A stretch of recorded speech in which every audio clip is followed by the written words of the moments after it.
Hello and welcome once again to SkepTalk, the show where I'm your host, Forrest Valkai, and I am joined today by my friend and scientific compatriot, Morticia, all the way over from the land of TikTok. How are you today, my dude?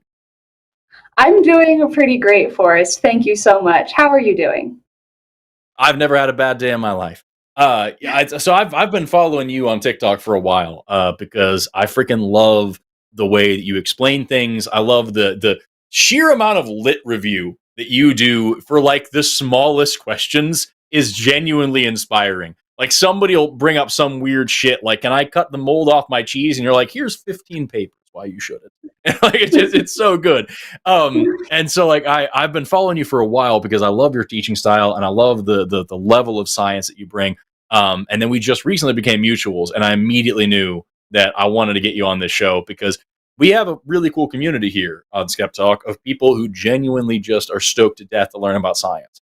And something I didn't tell you before is that we have a little bit of a drinking game developing of every time I recommend a book. And so like, I think you're going to fit in perfectly here, where if somebody has something to say and you've got a book or a paper or something you want to recommend, I think you would fit in so well. We have a huge community of nerds that want to hear everything you have to say. This is like that magical wonderland where people like you and I finally found people who were crazy enough to listen to our mad ramblings. It's wonderful.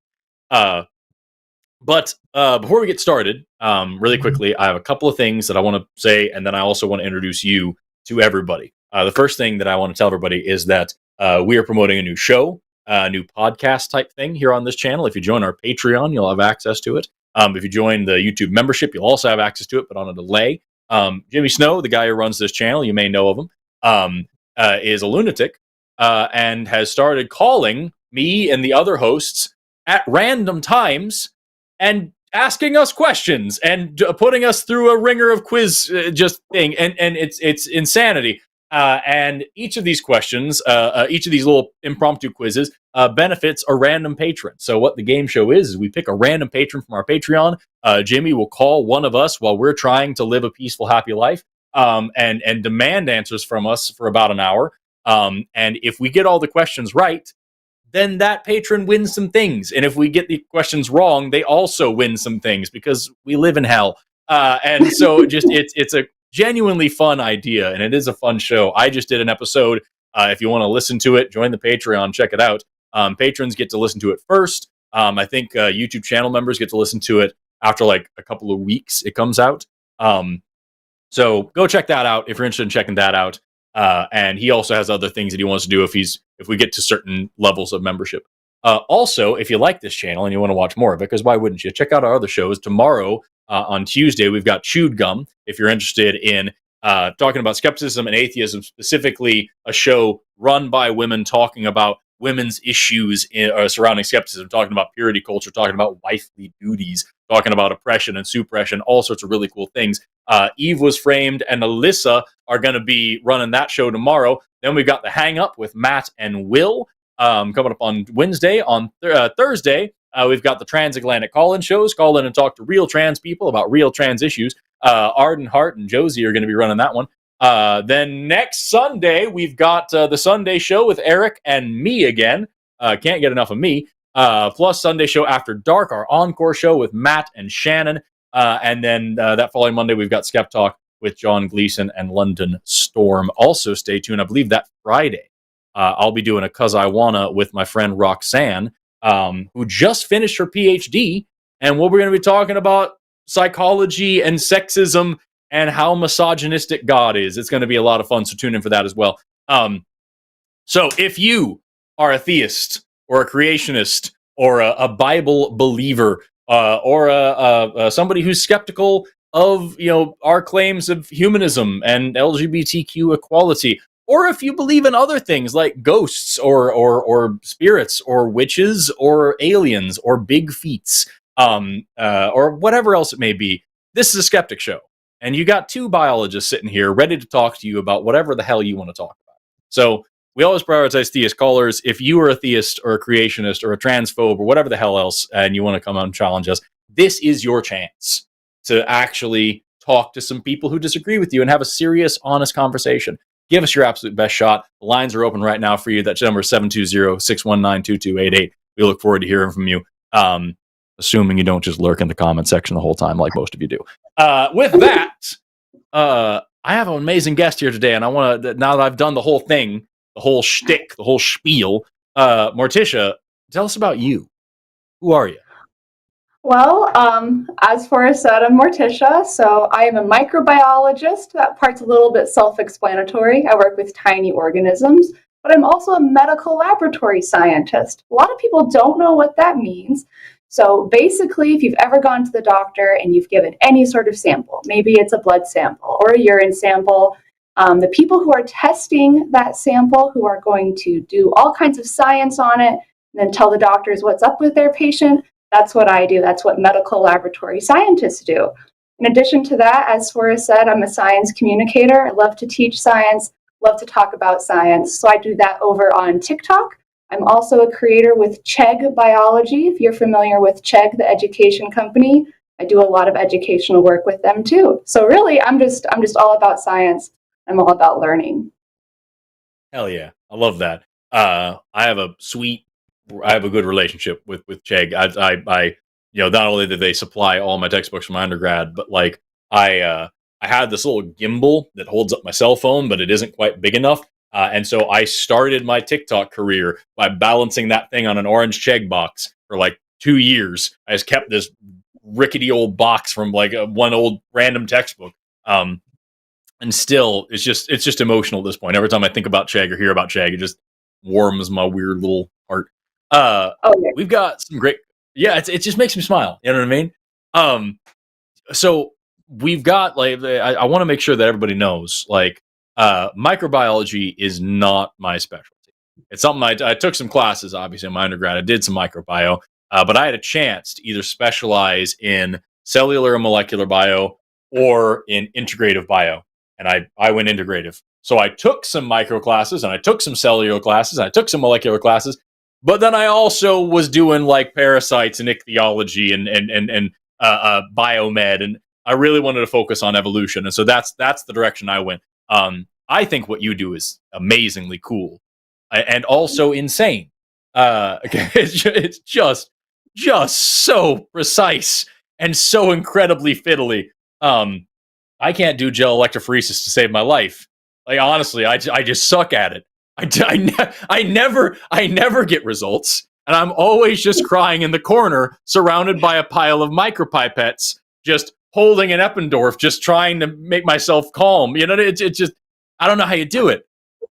A lot of coffee. Coffee helps. And lots of crying in the walk-in freezers. Crying is important.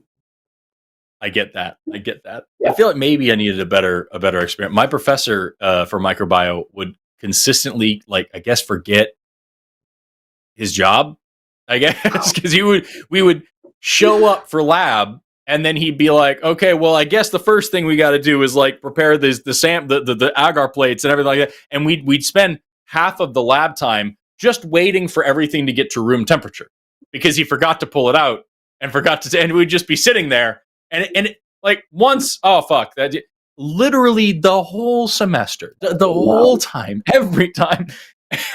Or like I can't tell you how many times we would just sit there at an empty class because he showed up and then went, oh, and ran out of the room and came back 10 minutes later with the notes that he left on his desk on the other side of campus.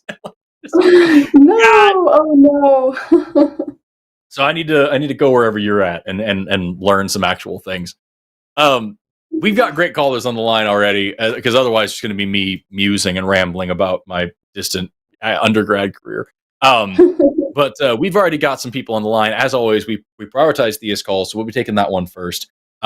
But can't stress it enough. The lines remain open. We've got a couple left open now. So that number again is 720-619-2288, or you can use the link in the description to call in on them internets. But for right now, we're going to talk to Sean, pronouns are they, them, calling in from the good old US of A, who is a theist who wants to talk about free will and consciousness of the bicameral mind. We were talking about that before this show started, and we have some things to say about that. Sean, you are on the line. How are you doing today? Good. Right on, right on. So tell us exactly what you want to talk about, because I've got like the basic outline here from the call screen, but I'd love to know like if you have some details of what you mean. The origin, the camera, so that humans used to be. Can you try starting again? Like, you're cutting in and out. Just start again one more time, please. Humans haven't always been consciousness, as the theory suggests. It used to be humans used to not be self-aware, did not have self-introspection, and you have a millennium ago, and they just heard voices in their head. They didn't know it. My theory is that it was their thoughts, but they didn't know it was their thoughts. They couldn't tell it was their thoughts. They just they thought it was the voices of the gods telling them what to do, and they were essentially robots. And so, what do you have to say about like all the species of non-human primates that today show like great examples of like self-awareness, of consciousness, of thought processes that they aren't acting on and vocalizing, like of like internal monologue, that kind of like we can see that in non-human primates today with significantly smaller brains than ours. So how does that fit into your hypothesis here?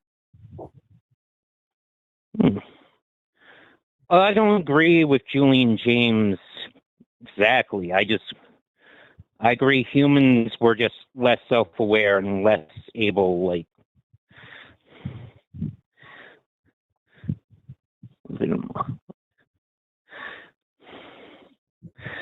so sometimes there was an inner monologue, and sometimes there's just too much. Like, it has like people used to like get together and group things. They just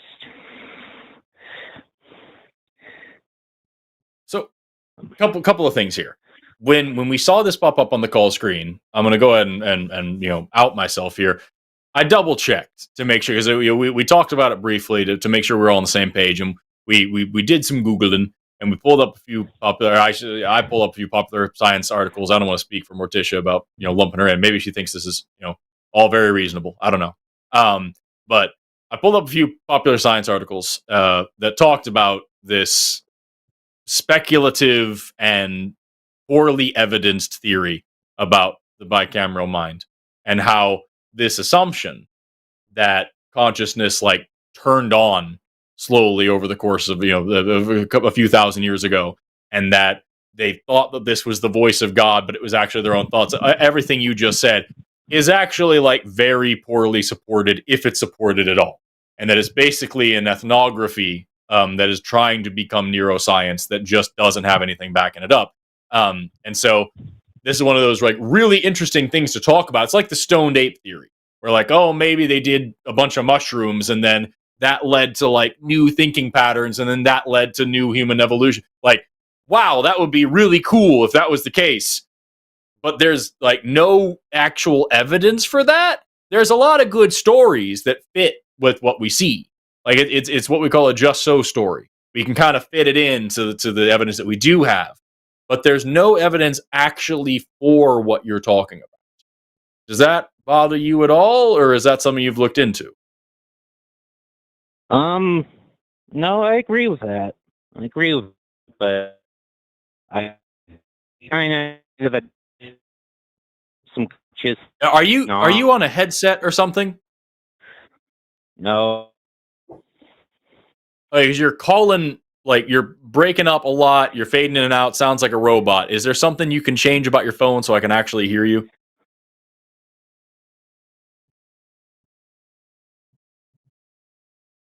Can you hear me now?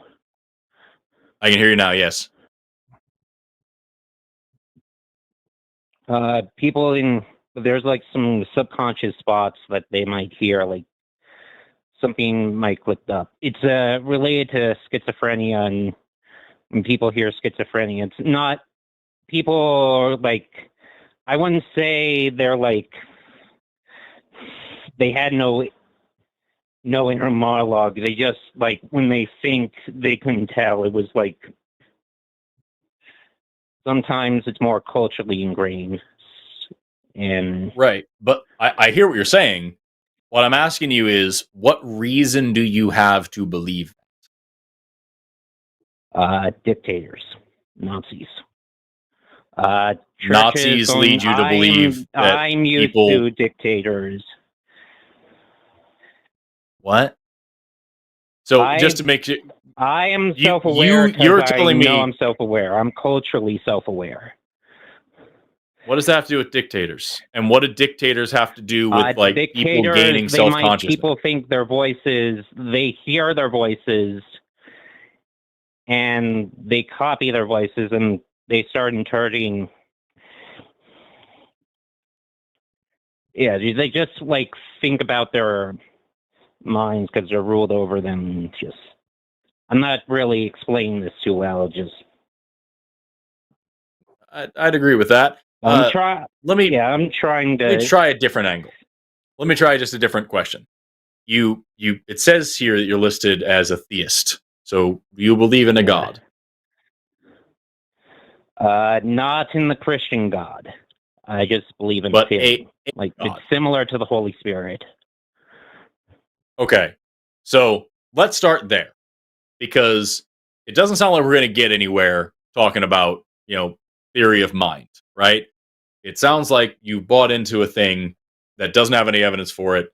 You just said you don't have a solid reason to believe in it. Let's backtrack for a second. You're also a theist, and you're saying you believe in a God, something similar to a Holy Spirit.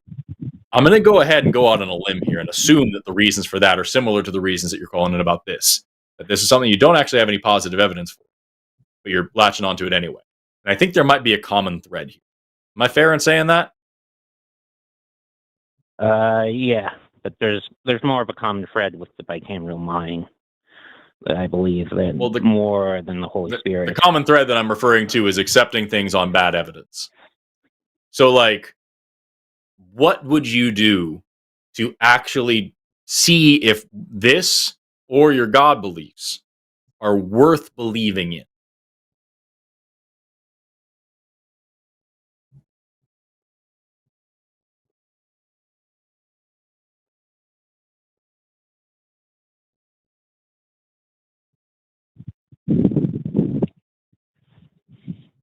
I'm not sure I'll be able to prove the existence of the Holy Spirit, but I might be able to prove the theory of the bicameral mind. No, I'm not asking for that. I'm asking you, what would you do to make sure that these things are worth believing in? That's what I asked. I didn't ask you to prove it to me. I asked, how would you justify your belief in these things? If I actually heard like something from the Holy Spirit talking to me. Okay, that's something. So you had an experience, right? And you heard a voice speaking to you. Couple of questions here. Number one, if you believe in this bicameral mind thing, how do you know that wasn't you talking to yourself and you perceived it as God, the way that you think early people did?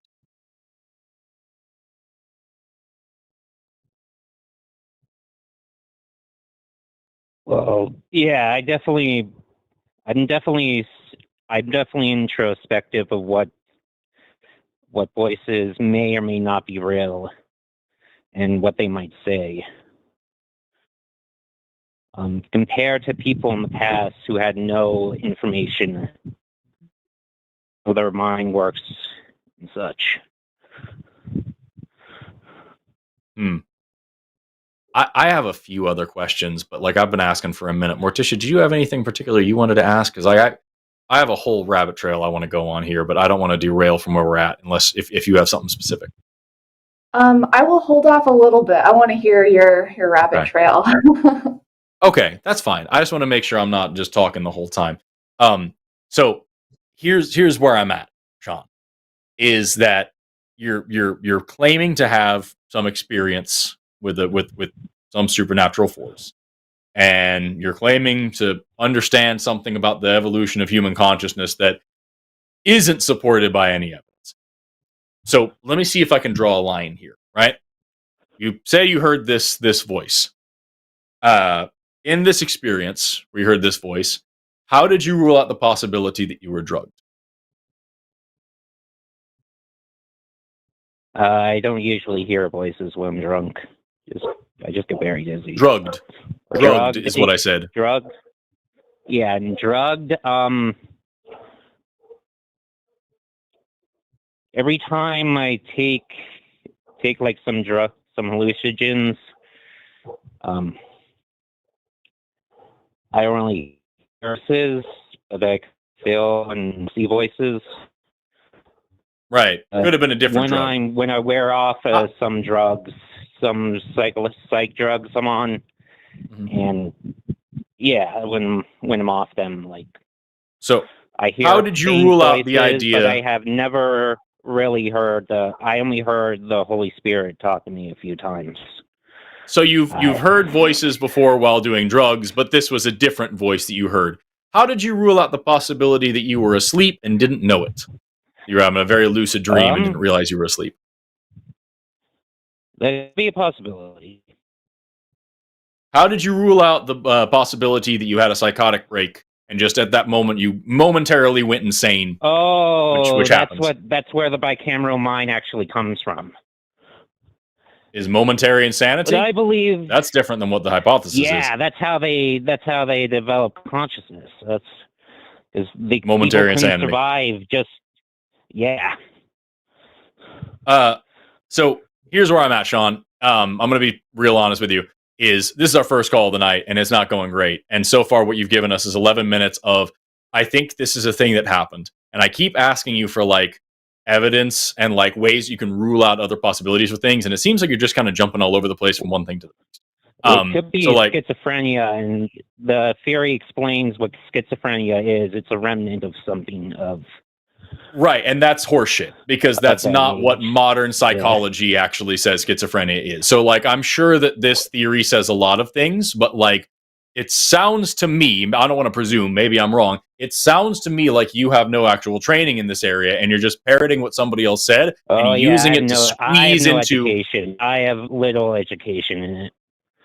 Sure. So you're taking this hypothesis, which has been, like, thoroughly discredited and dismissed by a lot of like people who are actually professionals in this area that do know what they're talking about, and you're cramming that hypothesis into a little theology-shaped hole that you have, and you're believing in a god and also some bizarre things about psychology because they just sound nice to you. And I'm asking you, do you have any actual positive evidence for either of the claims that you're making?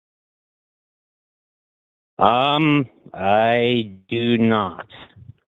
Do you think that it's important to have positive evidence for things before you believe in them? I had some ideas. I believe in some of the ideas, but I don't believe in most of it. I believe that's not what I just asked behavior. That is not what I just asked you. No. What I asked you. So, I'm going to just check with you. What question did I just ask you, Sean? Is it good to believe in something without, like, true evidence? That's pretty close. I asked you, is there, should you, I asked, is it a good idea to have evidence? But I guess you could say it. So, is it a good idea to believe anything if you don't have evidence for that thing? Not really. Okay, so why are you doing it?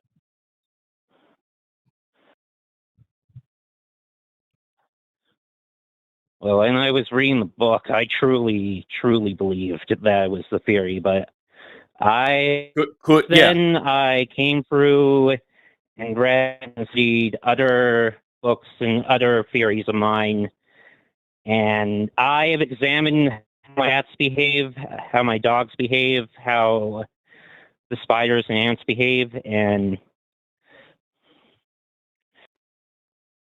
have you looked up any like behavioral biology that would explain the behaviors of these different organisms that isn't just rooted in some? Okay, cool. So do that more, because that's the thing that academia is all about. Okay, here I've got 2 books right here behind me. This is from my from grad school. We had to read these 2. This is Collapse by Jared Diamond. It's about how societies collapse, right? Jared Diamond is a world famous, very well respected anthropologist, and he wrote this whole book about how different societies have collapsed over history and putting together his ideas and his hypotheses about it. This is a book called Questioning Collapse, which is all about how this book is wrong. This is a very well respected guy, and here are 2 other professional anthropologists breaking down what this dude missed and other possible explanations for what he's doing. This is an important thing to do when you want to take science seriously, when you want to learn something about the universe around you. You don't just say, well, I read this one book that said this one thing, and therefore, even though I have no training in this area, I'm going to believe this thing despite the fact that I have no evidence for it. You check, you double check, and you make sure that you actually know what you're saying and whether or not it's reasonable. And it sounds to me from this whole call that you don't do that, not only in this case, but like in general with your God claim and with this. You heard a voice once. You have no idea why you heard a voice. You haven't ruled out any of the logical explanations for why someone might hear a voice. But because you heard a voice and did no thinking about it, you now believe in some supernatural entity that created the universe or whatever the hell it is. And then you heard somebody talk about the science of how minds developed, which other scientists have thoroughly explained isn't real.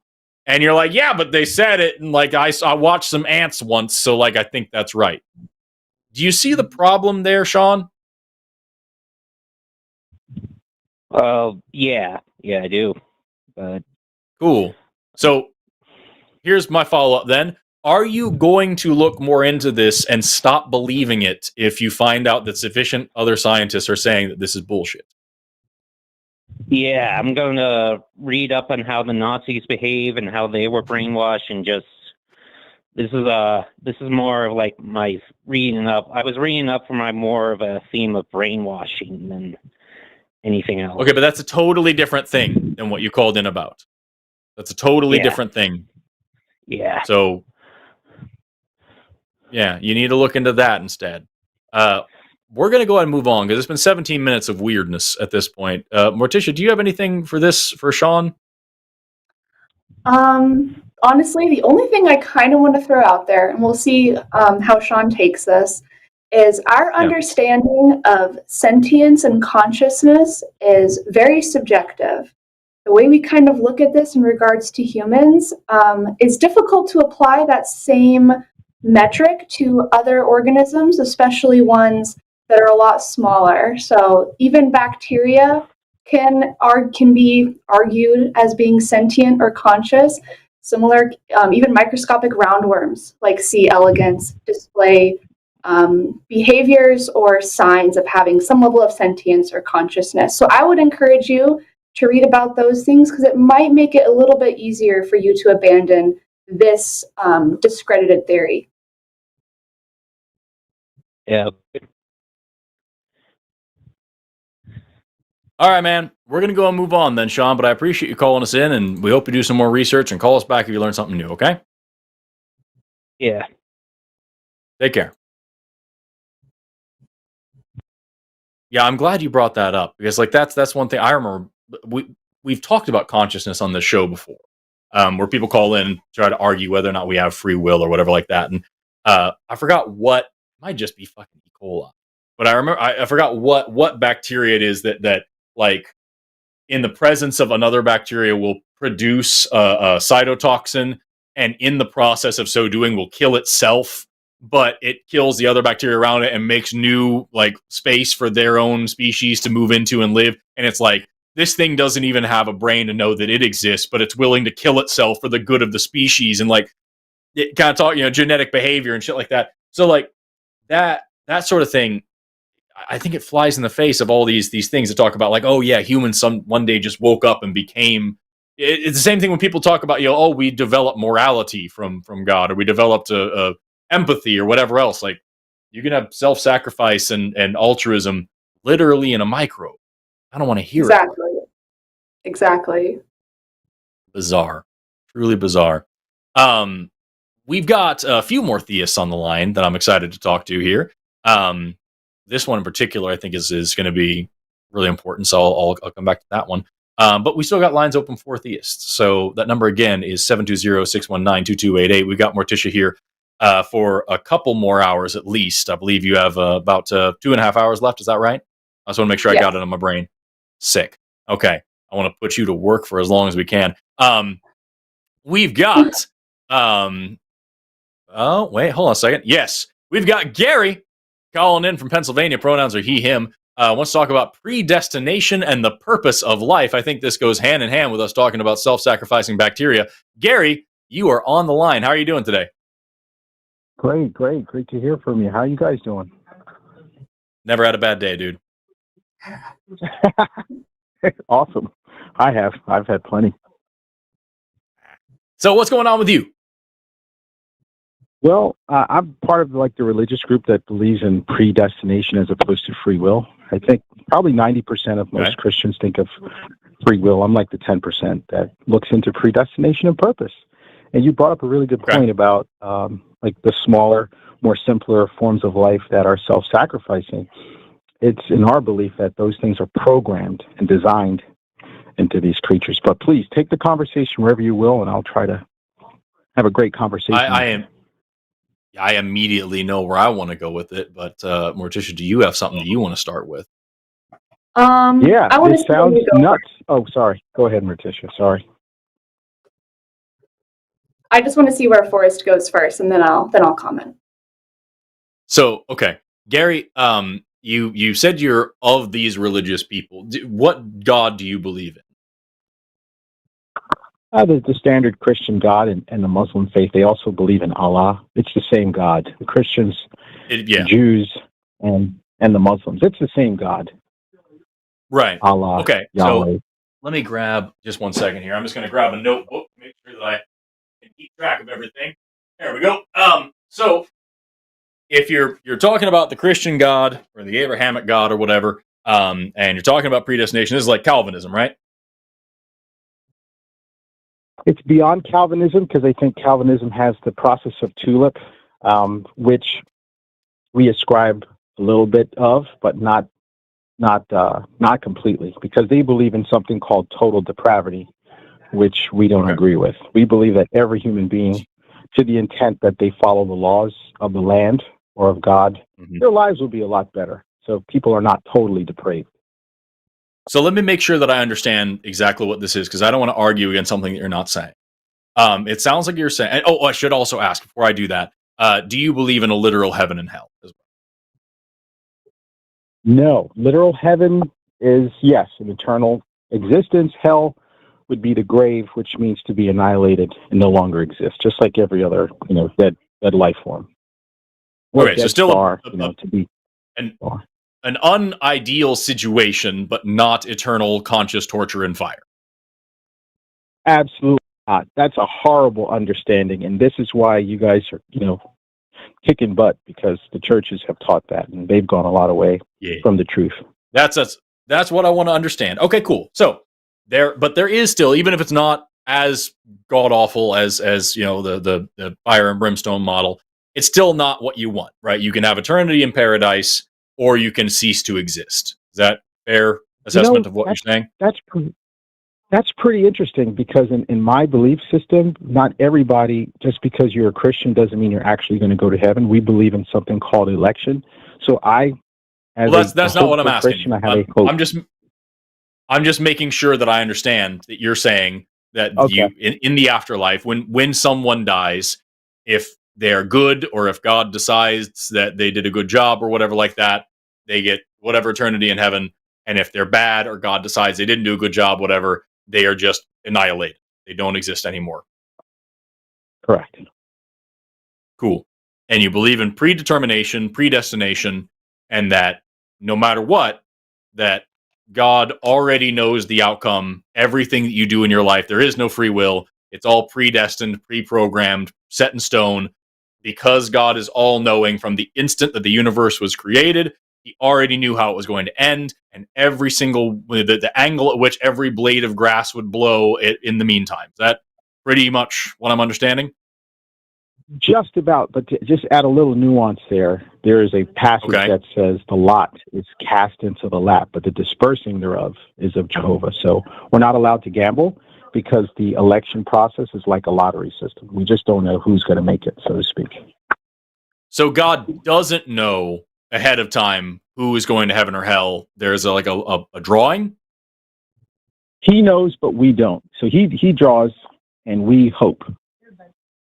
Okay, but he already knows the outcome of the draw now. Yes, he pre-selected, based on my belief, he pre-selected before the world began. And then in some part of their life, he intervenes and starts to draw them to himself. Got it. Okay, so from the moment I was born, my entire life was already predetermined and destined for me. I could try to hide in a hole, but it turns out me hiding in a hole was already part of the plan. Not a single bit of my life will change because of my own impetus. It's already planned out. God already knew it was going to happen before I was ever born, before the world was even created. He knew who I was going to be and what I was going to do and whether or not I was going to go to heaven or be annihilated. Is that a fair summary of what you're telling me? I appreciate your patience with me. From my belief, we do have autonomy. We can choose what socks we want to wear, what people we want to date, what things we'd like to do. However, God allows certain things. He also guides our footsteps, and he can create scenarios that are beneficial to us. He can keep us from harm. We can also go through really bad situations. So we do have autonomy, but God does have an overarching plan in regards to that. So we do have autonomy, but not basically to choose our eternal status. And we can mess things up, but it can also be for the good. Okay, so here's what I'm hearing. For good. Yeah. So I have a series of questions. First question is, wouldn't that mean that this God made people, certain people, not all people, but made certain people for them to then be annihilated? Knowing that they would never get to heaven, knowing that that was the destiny for these people, they are just cogs in the greater machine, and the end goal for those people's lives is annihilation. Yes, the passage in the Bible says, as natural brute beasts made to be taken and destroyed. So the potter has the power over the clay to make a vessel unto honor or a vessel unto dishonor. So, gotcha. So through no fault of my own, let's assume just you and I don't know what's going to happen, but let's just assume I'm going to be annihilated, which is most Christians would agree I'm not going to heaven anyway. So we can just assume that I'm going to the bad place, whatever Well, I'm saying most Christians who call into this show definitely don't think I'm heaven bound. So let's assume, just for the sake of argument, that I'm going to be annihilated. That means that because God already decided that, through no fault of my own, I didn't do anything wrong. I couldn't do anything wrong, or right for that matter. I just happened to be born, and no matter what kind of a person I am, no matter what I try to do, no matter what socks I put on, I'm just going to be destroyed at the end. Does that sound fair to you? My answer would be yes, only to qualify it with a little more information. In my belief, in my Christian faith, we were once created perfect. And so we made a horrible decision which causes death. We were never supposed to die. What decision did I make to cause death? Okay. So essentially, in my Christian faith, you and I are descendants from the original human being. And that human being we share the same DNA. So that decision, we are in that first creation. So you're affected by our forefathers, great-great-great-grandfather's decision. So we're all guilty. Right, but that's not what I asked. That's not what I asked. Why I asked, what decisions did I make? What did I do wrong to bring about death in this world and to deserve annihilation? I would say, based on my Christian faith, your and our very existence, we're already corrupted as soon as we are born. As soon as we're conceived. So the thing that I did wrong to deserve punishment was be born. Right. We are descendants of the original offense. So any So now I'm offender going to will ask be you created. again. Sorry. So now I'm going to ask you again. I'm cutting you short here because I'm not wanting to hear a sermon. I'm trying to like get to the root of what you believe and why. So you believe that my sin, the thing that I deserve punishment for, is being born. And I'm going to ask you again, does that sound fair to you? To me, yes. Okay. So you can look at a baby fresh out a lady and be like, yo, fuck this kid. He's evil because he was born and deserves to be wiped from the face of the earth and forever eternity, deserves to be annihilated no matter what. That sounds like a moral system to you? To me, yes. That sounds fucking horrific, Gary. Life is horrible. Want to get Life in itself yeah, is your horrible. God is too. Your God is also horrible.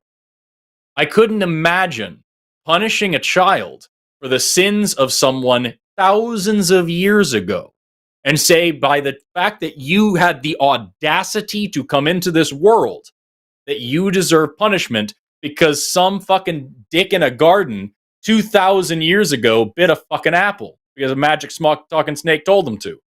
That's a genuinely disgusting thing for your God to do. Okay, I'll take that premise. Would you do that? But no, I'm asking you. Would you do that? If, let's say, Ted Bundy had a bunch of kids. God. Would you? No, I'm not asking if you are. I'm asking you, if Ted Bundy had a bunch of kids, would you go kill some of Ted Bundy's kids because Ted Bundy was such a bad guy? That's not my place, but I could answer your question. Ted Bundy was Would it be the right thing to do? Would it be the right thing to do? I can't question. See, my Christian faith, I don't question God, but I can tell you, cute babies are baby Hitlers, baby Stalins, baby Kim Jong-uns. Mm-hmm. They're all cute babies on the surface, but internally, they all have the DNA and the genetic code to cause massive damage. So yes, it's and cute. So do you or I. Snake? So do you and I. Poisonous animal. It doesn't.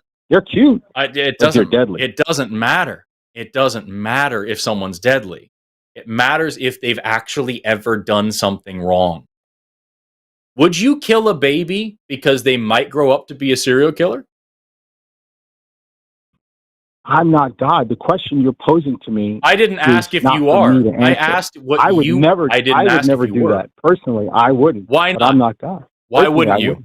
Why wouldn't you? Why wouldn't you? Because I have evil thoughts, and I'm just as guilty as a murderer. That's why. Because if I hate someone, I'm effectively a murderer. So I don't have the power to. Just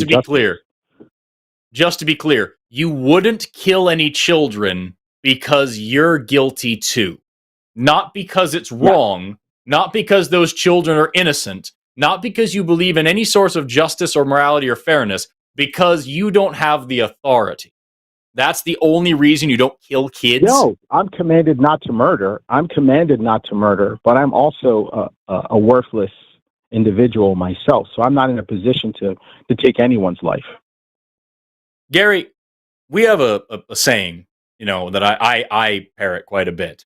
Where we talk about good people and bad people in religious communities, or who are living under religion. And I've mentioned several times that if somebody is a good person and they're religious, that they are not good because of their religion, they're good in spite of their religion. You kind of turned that on its head today. I think that you're a bad person because of your religion. I think your religion makes you a bad person on a leash.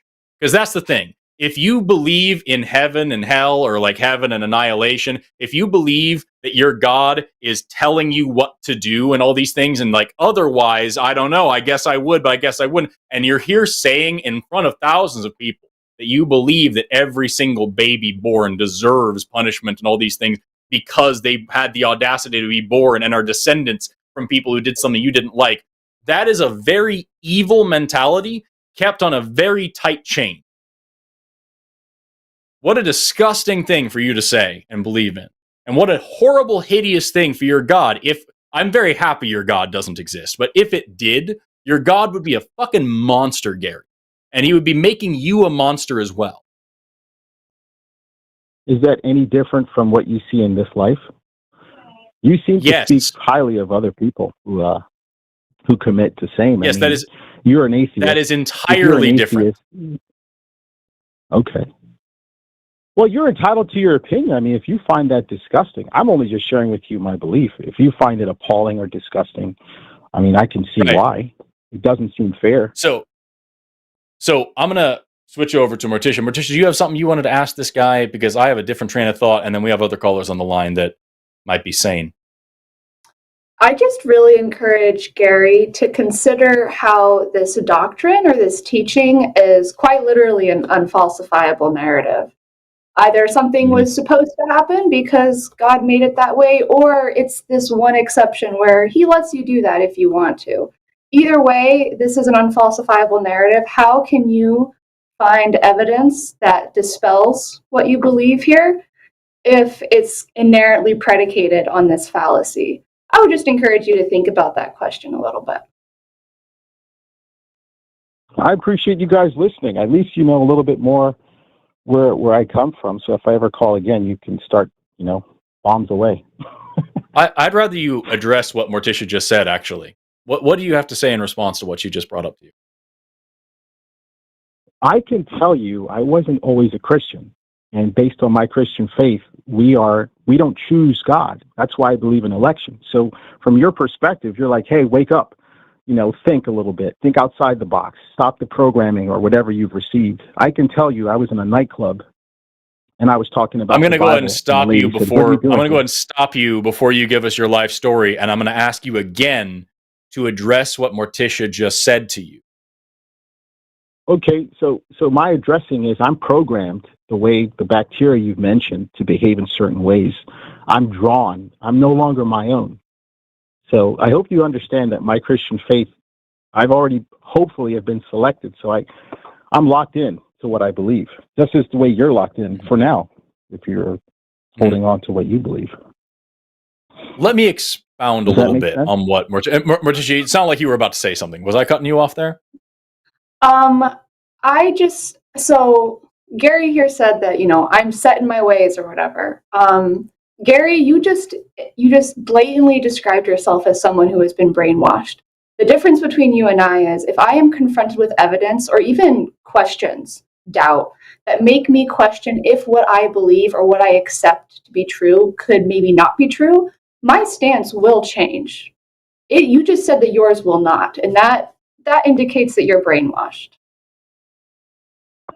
I see, but you're posing something to me, but I have the Bible. So if you can pose something to me that is greater than the Bible, I'll consider it. But the Bible is God to me. So if you give me like, hey, consider something, what should I consider? If you can tell me, and then I'll be able to do that. But if you tell me, hey, there's other things out there, I've already basically in my whole life have been looking at these things, but maybe I haven't heard what you'd have to say. What is it that I should consider? Consider that the Bible is wrong, Gary. Okay, and if I do, what is right? Lots of things. Lots of things are right. I don't want to catch you flat-footed, but I didn't want to catch you flat-footed there, but everybody has their own ideas of what is right, and that's why the Bible has that power. There's no other book that talks the way the Bible does, unless you have something for me to read. There's no other book that talks the way the Bible talks. That's why there's billions of Christians. Billions. Right, and there's also like 20,000 different denominations of Christianity alone, many of who think that the other 19,999 of them are wrong. So like, yeah, it's Correct. A book, and there's lots of people that have read the book, and there's bazillion different interpretations of the book, and there's lots of different versions of the book, because it's a fucking book. So what you've got here is you've got a Bronze Age sex manual that condones slavery and tells you how to rape virgins and make them your wife and all sorts of other horrible shit. And you're saying that because no other book talks like this book, you know that it's completely infallible. And because you have this book, which is demonstrably historically inaccurate, scientifically inaccurate, teaches hideous, horrible fucking things, but occasionally says pretty shit like love your neighbor. Because you have this god-awful book, you now believe that if somebody goes out and rapes a child, that's actually a good thing because that was all part of God's plan, and it didn't matter because the child was evil anyway, and that in the end, God's already decided what's going to happen, and it's all cool. Is that about a fair summary of what I'm getting here from you, Gary? Absolutely not. A couple of things. When you reading, like, let's say, a passage about if a woman is raped, the Bible is not condoning any of that, but it does take into account that people do heinous things. Hence, the rotten baby premise that I had earlier. So essentially, when you see a passage about this, there are just laws not to condone it at all. These are all what we would call spiritual language, where we understand that mankind does horrible things, and the Bible does not condone it. It's in spite of that in society. Even in our communities today, you see these things happening. So yes, it's an old book, but it's basically understanding man's sinful nature. And so these laws are created. So the Bible, for example, just as an example, the Bible gives clear instructions on where to buy slaves, how much to pay for slaves, how much you can beat your slaves. It tells you how to pass your slaves on as property to the next generation. Jesus himself says that slaves should obey their masters as if they were obeying God, and that they should, especially their Christian masters, be especially obedient because they might get some slice of their reward in heaven. So the Bible doesn't specifically say God commands you to go own slaves. It just gives clear instructions on how to own slaves and tells the slaves to be good slaves. How do you not see that as condoning something?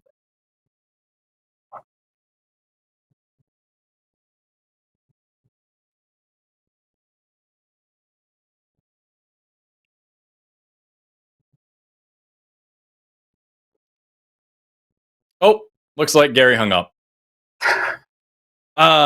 It's deeply frustrating to have somebody seriously with a straight face say, yes, babies are born evil and deserve punishment. And then when presented with the reality that you just fucking said babies are evil and deserve punishment, like, no, you don't understand. You don't understand. God knows stuff. And you can't think anything because God knows stuff. Oh my glob. Oh, no. Was there anything? Yeah. Was there anything that you didn't get to say or cover in that? Because that was a lot of hard questions from me, and I feel like I want to make sure you didn't feel left out, or like there was something you wanted to say. No, once he couldn't answer the prompt about an unfalsifiable narrative, that was all I had, and it just kind of yeah.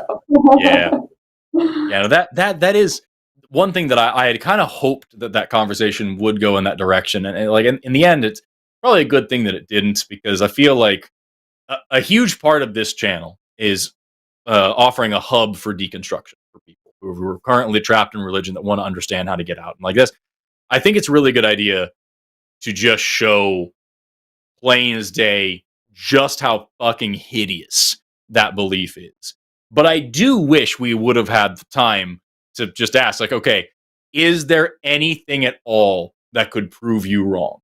Because it seemed like the idea was, well, the Bible says it, so that's it. And if you find something that says the Bible's wrong, I know that's not true because the Bible says it's not, you know what I mean? Like, I don't know where to go with that. That would have been a very good lesson. But like at the end of the day, I think it's good enough just to fucking lay that bare in front of the world. Gary believes that if you're born, that's a problem for you. And you know what? I agree a little bit with that. Yes, it was being born was a hard choice, but oh man, gosh. We've got a couple other people here on the line, and I think this one might be good for both of us. We've got Ashlyn, pronouns she, her, calling in from Kentucky, who's a theist who says that she is deconstructing and wants to talk about ways to introduce the non-existence of a god, topics of evolution, things like that. I think this might be really constructive for everybody. Ashlyn, you're on the line. How are you doing today? Good. How are you guys? I'm awesome, dude. Can you? I'm awesome. Okay, you can hear me. Good. I can hear you just fine. Okay. So great. tell me a little bit about what you're calling about, because it sounds like you've got a lot going on here that you want to think through, and I don't want to steer the conversation too much. So what's happening with you? Okay. First, I need a little background in my life, just because it's important for the topic. Background it. So I've had 60 surgeries. Started as a kid, as 12 years old, and I was You get a free one after they fill up the punch card? Goodness.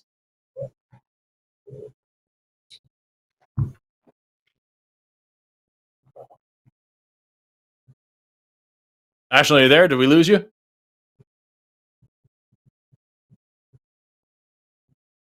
I hear some clicking. Ashley, can you hear us?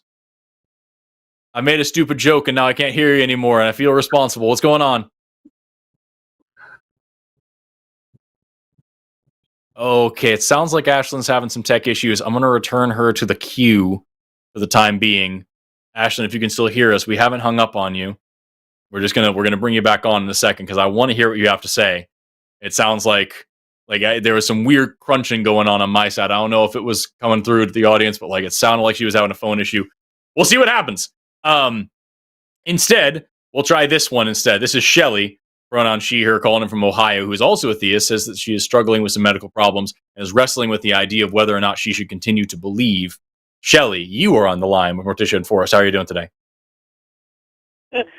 Well, I was sort of enjoying the other conversation a little bit more than I was wanting to. I thought that what Gary was saying was plain out stupid, but that's my opinion. That's a fine opinion to share. No, the thing is that I'm struggling trying. What it was is that I'm struggling trying to figure out, should I believe in something that's a higher being or not, because of medical problems that I'm having, and I'm having a hard time with the aspect of people coming out and saying, well, I'll pray for you and hope everything, and I'm going, oh, God.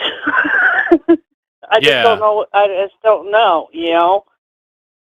I mean, I've struggled with whether or not I should believe or not believe for a very long time.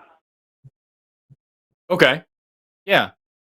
So now you're dealing with some medical problems, and I'm going to summarize here. Tell me if I'm off base. It sounds like you're kind of starting to think what kind of God would put me in this position? And if people are praying about it, aren't they just asking God to change the plan that they made for me and are currently enacting? And what's the use in that? And what's the use in my suffering at this point? And maybe you're kind of building that bridge as well and saying, what's the use in a lot of shit? And that's causing some internal conflict with your belief. Is that more or less what I'm hearing, or is there more to it? Well, there's a little bit more to it, but yeah, it's a bunch of, a lot of it to me is a bunch of shit. I've studied the Bible for years, and I don't believe a lot of the stuff in the Bible. To this day, I've had a hard time. I've had many different pastors and clergy and everything else say, all you need is faith, and I go, yeah, right, whatever, and I pretty much just never go back afterwards.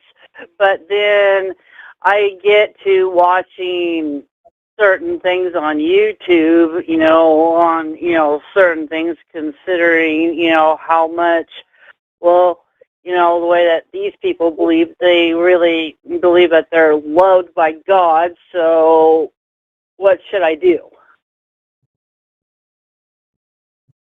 I'm just mainly really, really confused. Yeah. So here's where I'm at with it, Shelly. I think it would be so to straw man what you're saying a little bit here. I understand I'm doing that. To say I'm suffering and I'm struggling and therefore there is no God, that would be a bad reason to be an atheist, right? And any Christian would then turn around and say, you can't just be mad at God and all these things like that. Like the real thing to dig into is there an actual reason to believe? Is there positive evidence for this thing? And also, you can ask, more in line with what you're saying is, you can ask, if there is such a God, what kind of God is it? Clearly, it's a kind of God that is either wanting this to happen to me, and also, the 25,000 other people who starve to death every single day. Clearly that's all part of the plan, or this God is impotent to change those things and doesn't really have control over it.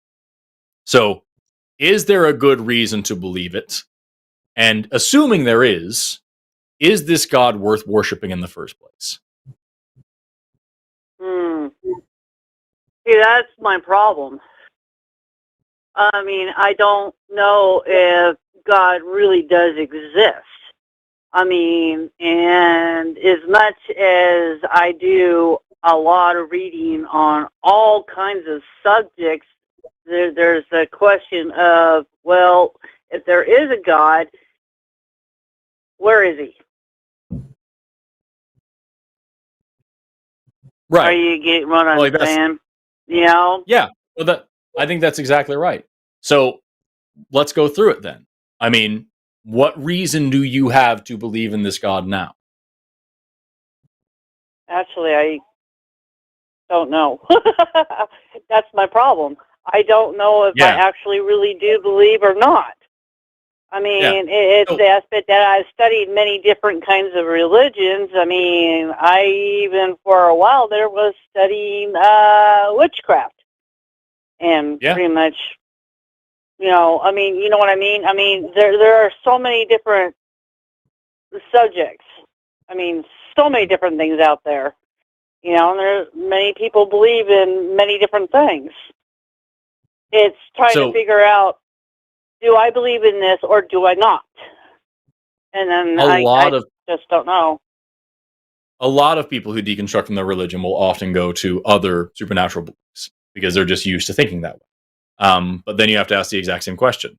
Is there a reason to believe in that? Mm-hmm. Is there a reason for, does witchcraft have a long history of being effective?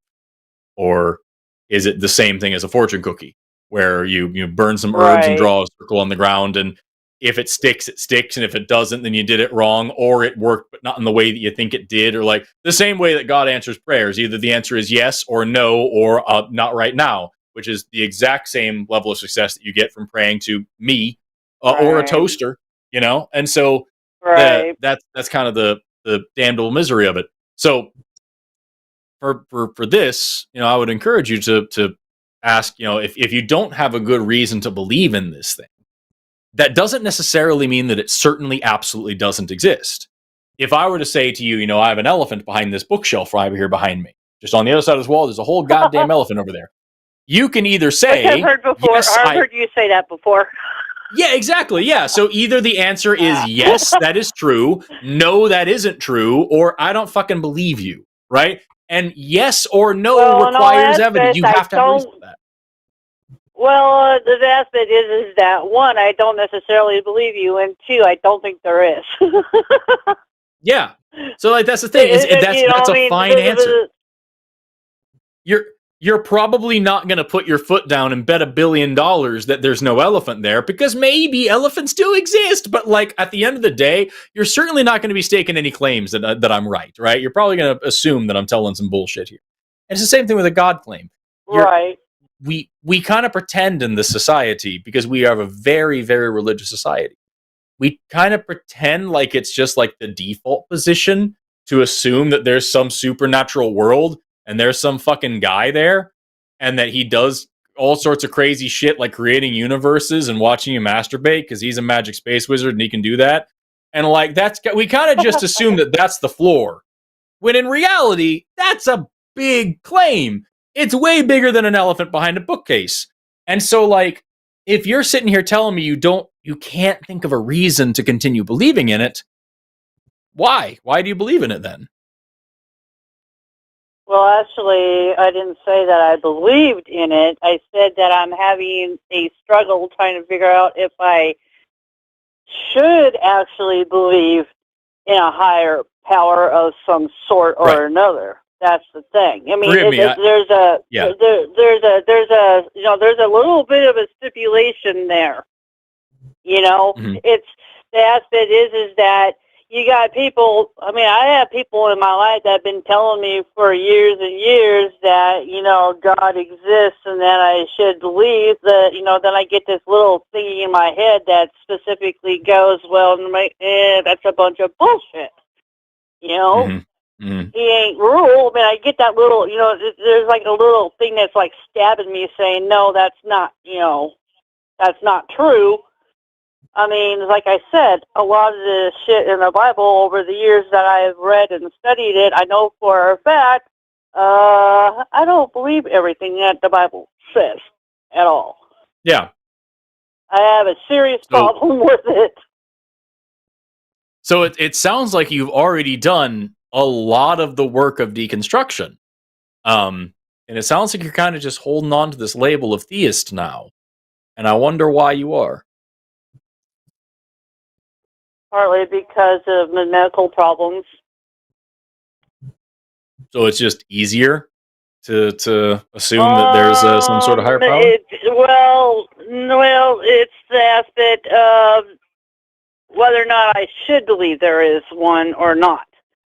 I mean, should I just continue to think, well, there isn't one, and then deal with all the things that are to come from whatever I end up finding out in the long run? Yeah. I've got a few other things, but they're a little bit off topic. Morticia, do you have anything while we're here? I don't have anything to say at this time. I'm just listening for right now. Okay, that's fine. So here's where I'm at with it, Shelley, is that what it sounds like you've got going on, or at least I'm trying to put myself in your headspace here a little bit, and I'm going to say some stuff that may or may not apply to you, but it's going to be a very blanket, broad kind of thing, and I'm going to see if maybe I can make a little bit of sense here. Going through the type of shit that you're going through right now is fucking scary, and it's harrowing, and it's uncertain, and it's difficult to know what's going to happen next, and you want to hedge your bets not only for eternity, but also for your own sanity and emotional well-being, so that if you get bad news, you have something to lean against, and if you get good news, you have something to accredit to.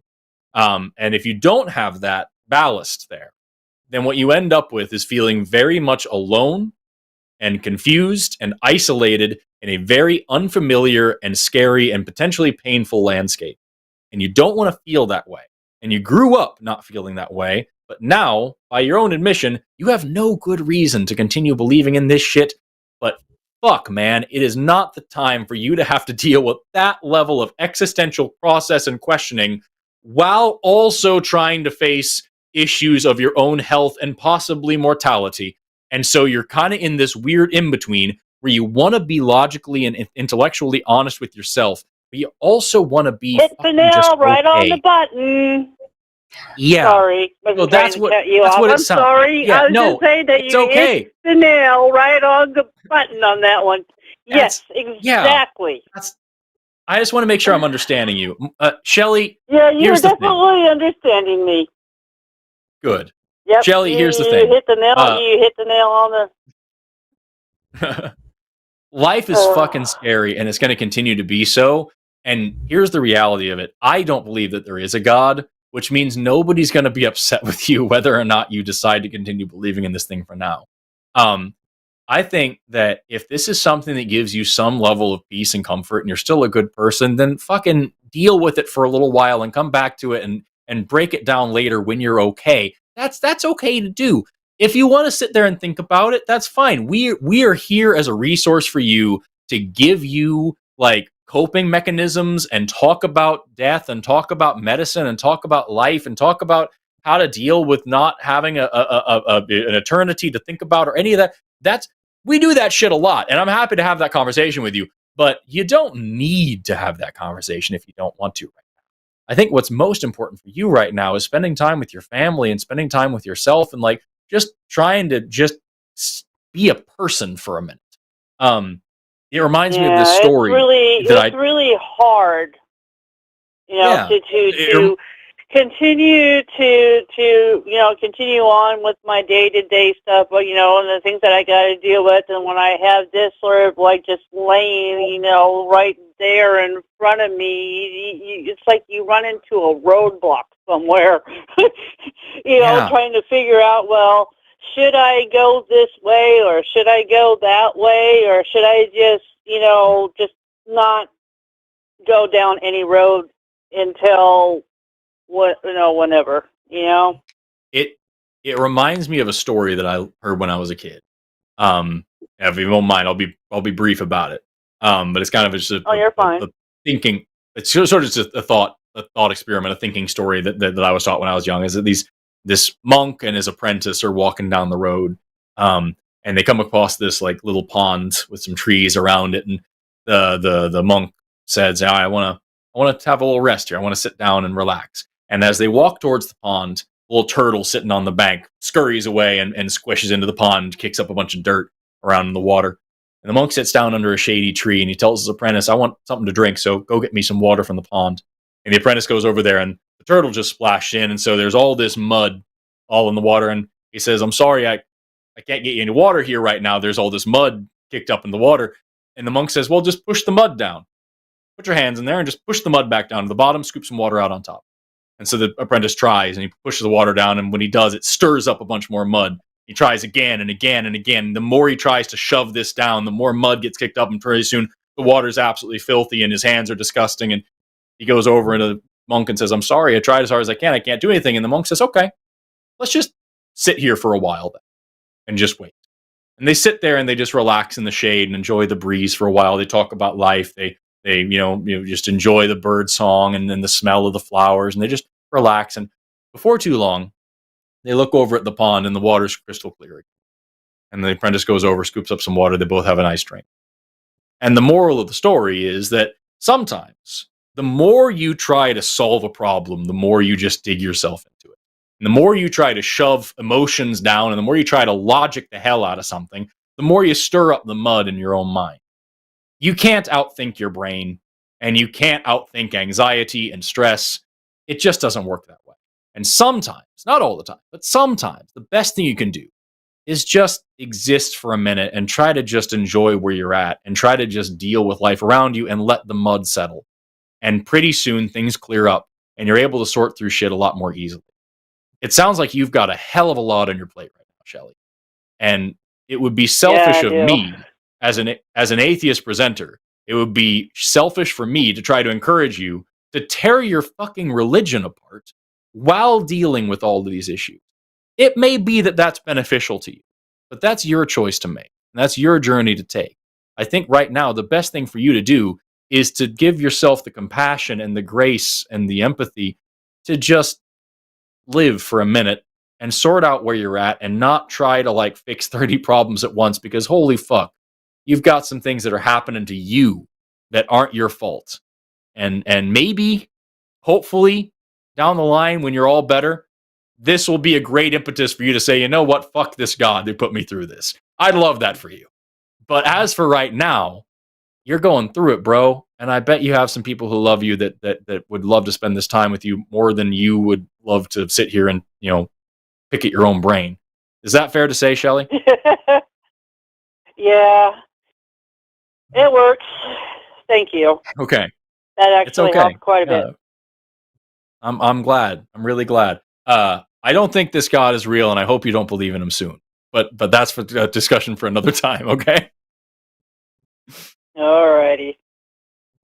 Shelley, you're awesome. Morticia, did you have any words of encouragement for Shelley or anything before? You work in the medical industry. I don't know if that's something you're like, "Oh, yo, go piss into this new jar. Try it out. It's a lot of fun." I think that everything Forrest said is perfectly said, very eloquent. I think that right now it sounds like you just need to take care of yourself, spend time with your friends and family, and when it's a better time to address some of these questions, go right at it, of course, but right now, focus on yourself, moderating your stress. You certainly don't want to contribute to your stress when you're already dealing with so much. So I think everything Forrest said was perfect. Just take care of yourself right now, and this will always be waiting for you if you have a better time to come back to it, or if you decide you want to come back to it. And it may happen at the same time. You know what I mean? After the mud settles, you might be able to be like, oh, well, fuck this whole thing. And it'd be an easier trip than right now. Shelly, if I was there, I'd give you a hug, but I can't. So I'm just going to wish you the best. All right. Thank you. Have an awesome day, Shelly. Take care. Have a good one. You too. Bye-bye. Bye. I hope Shelly's okay. I'll be thinking about her later. We've got Ashlyn. I'm going to go back to Ashlyn for a second and see if we can get her back because she was having some phone trouble earlier on. Ashlyn, pronoun she, her, from Kentucky. You are back on the line. Can you hear us? Ashlyn, I really want to talk to you, dude. I've been actually looking forward to this one. Can you hear us today?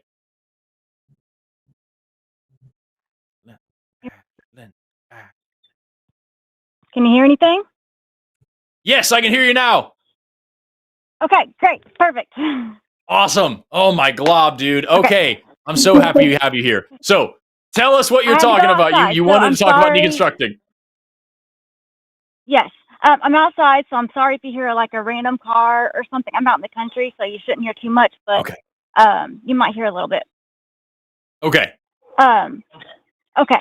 So I had the surgeries. I've struggled with health conditions my entire life, and it was always my family's very religious. They're very, very religious. I have generations of pastors in my family. And when something went right, it was, thank you, God, thank you, God, thank you, God.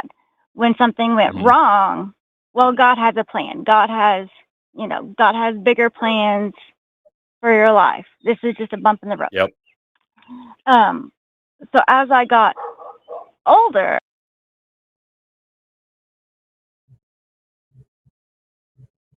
oh, come on. As you got older.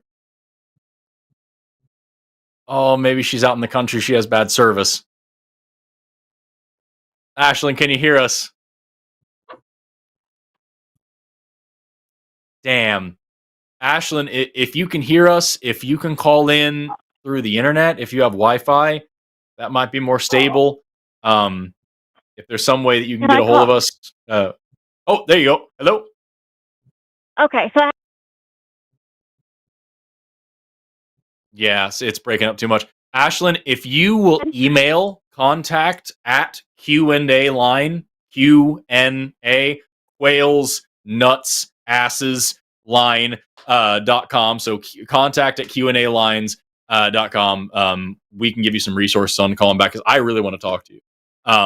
And so if it's not tonight, hopefully sometime soon when I'm on. I really want to talk. Okay. Yeah, I'm so sorry. I can barely, it's cutting in and out so much. You want to try one more time? I know. I'm so sorry. It's okay. I'm sorry. Yeah, please call back next time I'm on. We'll see you soon. Damn. That would have been such a good call. She wanted to talk about evolution. She wanted to talk about all sorts of shit.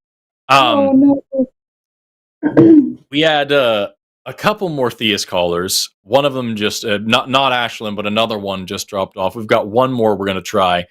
This is Mike, pronouns he, him in Texas, who's a theist who says that he has evidence for the supernatural. Mike, you are on SkepTalk. How are you doing?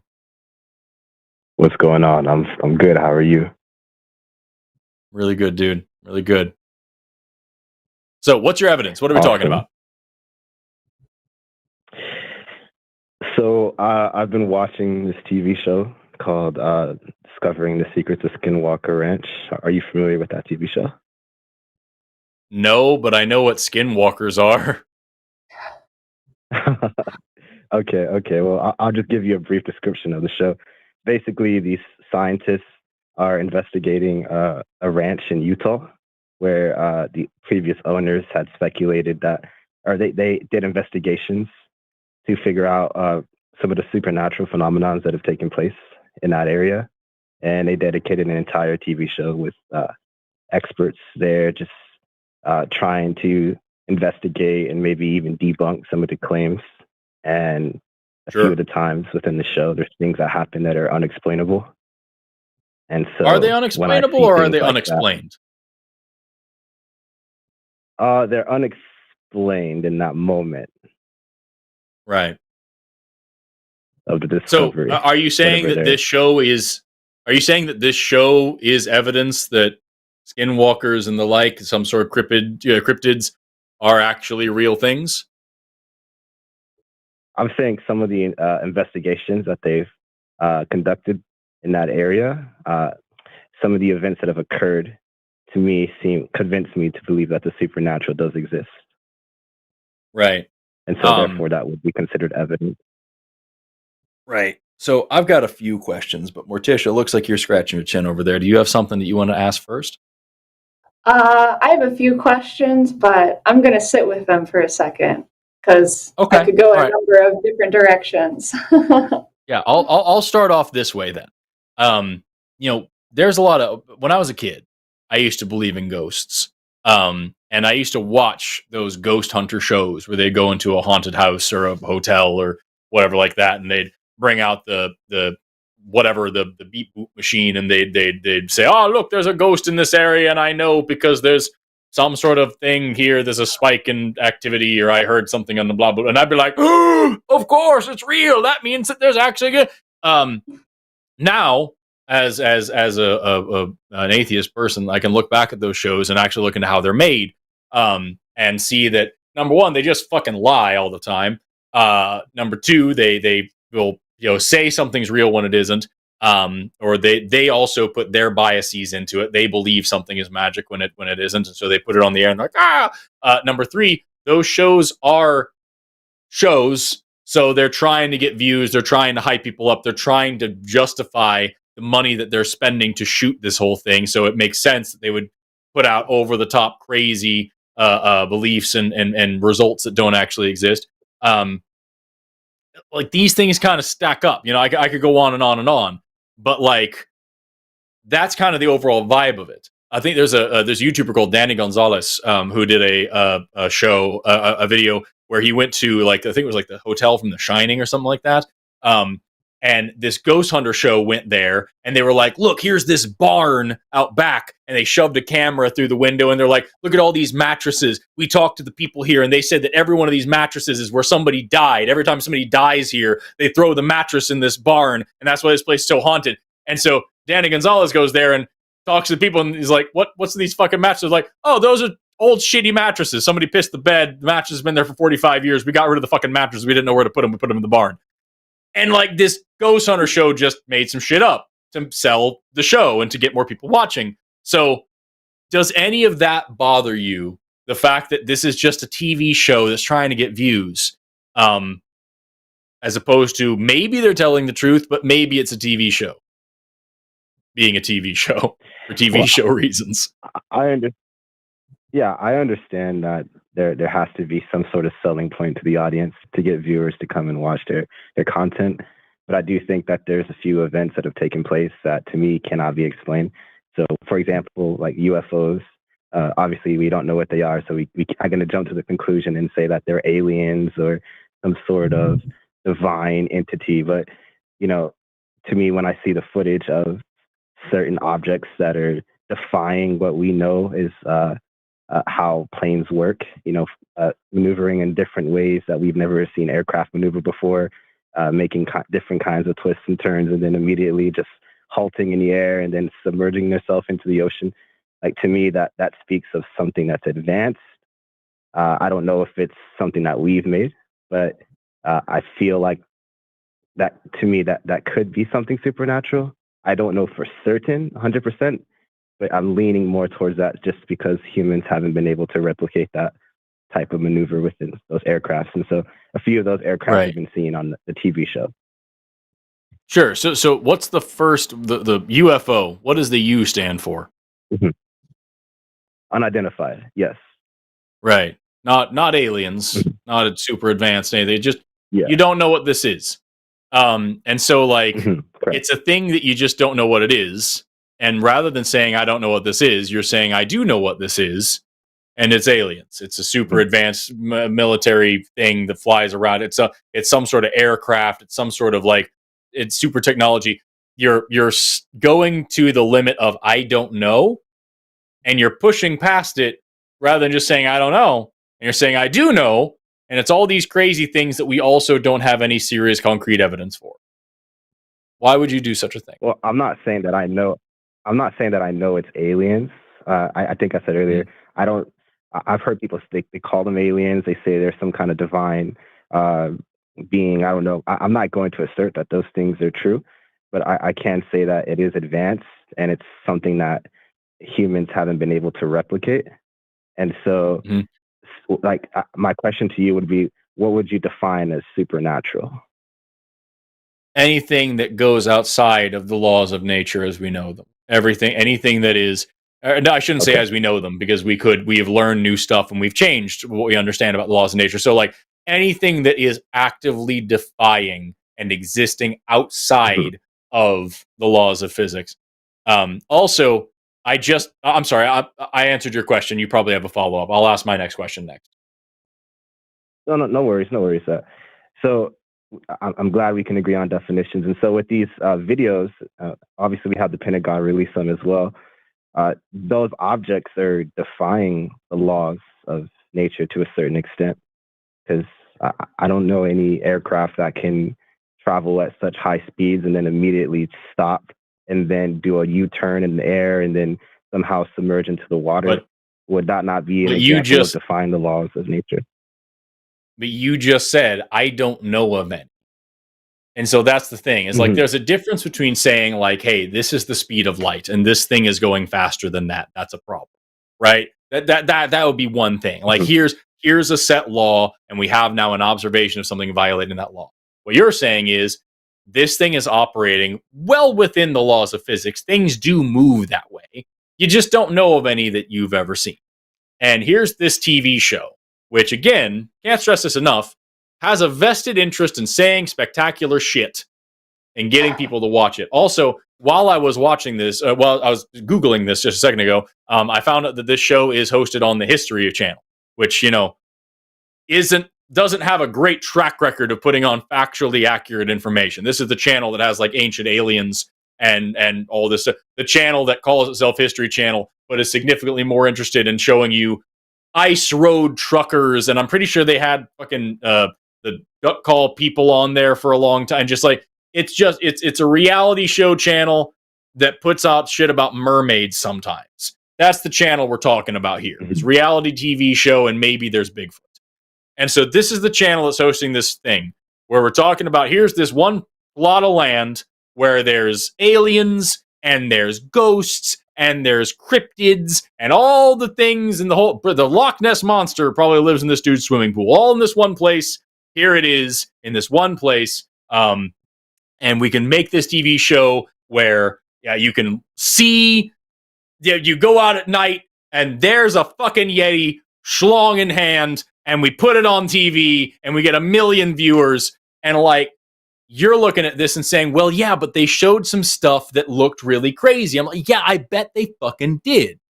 But is that evidence? Is that actual? Have you looked up any resources talking about why this show isn't real? I haven't looked into that yet. No. Why not? Good question. I don't know why. Okay. Morticia, any thoughts?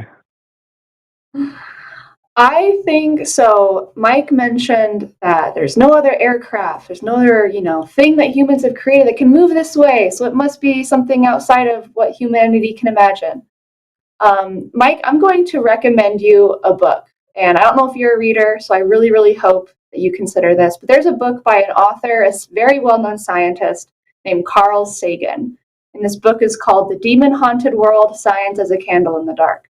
The reason I'm telling you about this book is because he devotes a pretty significant amount of the book to talking and addressing claims about aliens, UFOs. But the reason this is so valuable is because he breaks down so many of these points in a super easy way to digest, including these claims about, well, look how these aircrafts are moving. Our aircrafts can't move like that.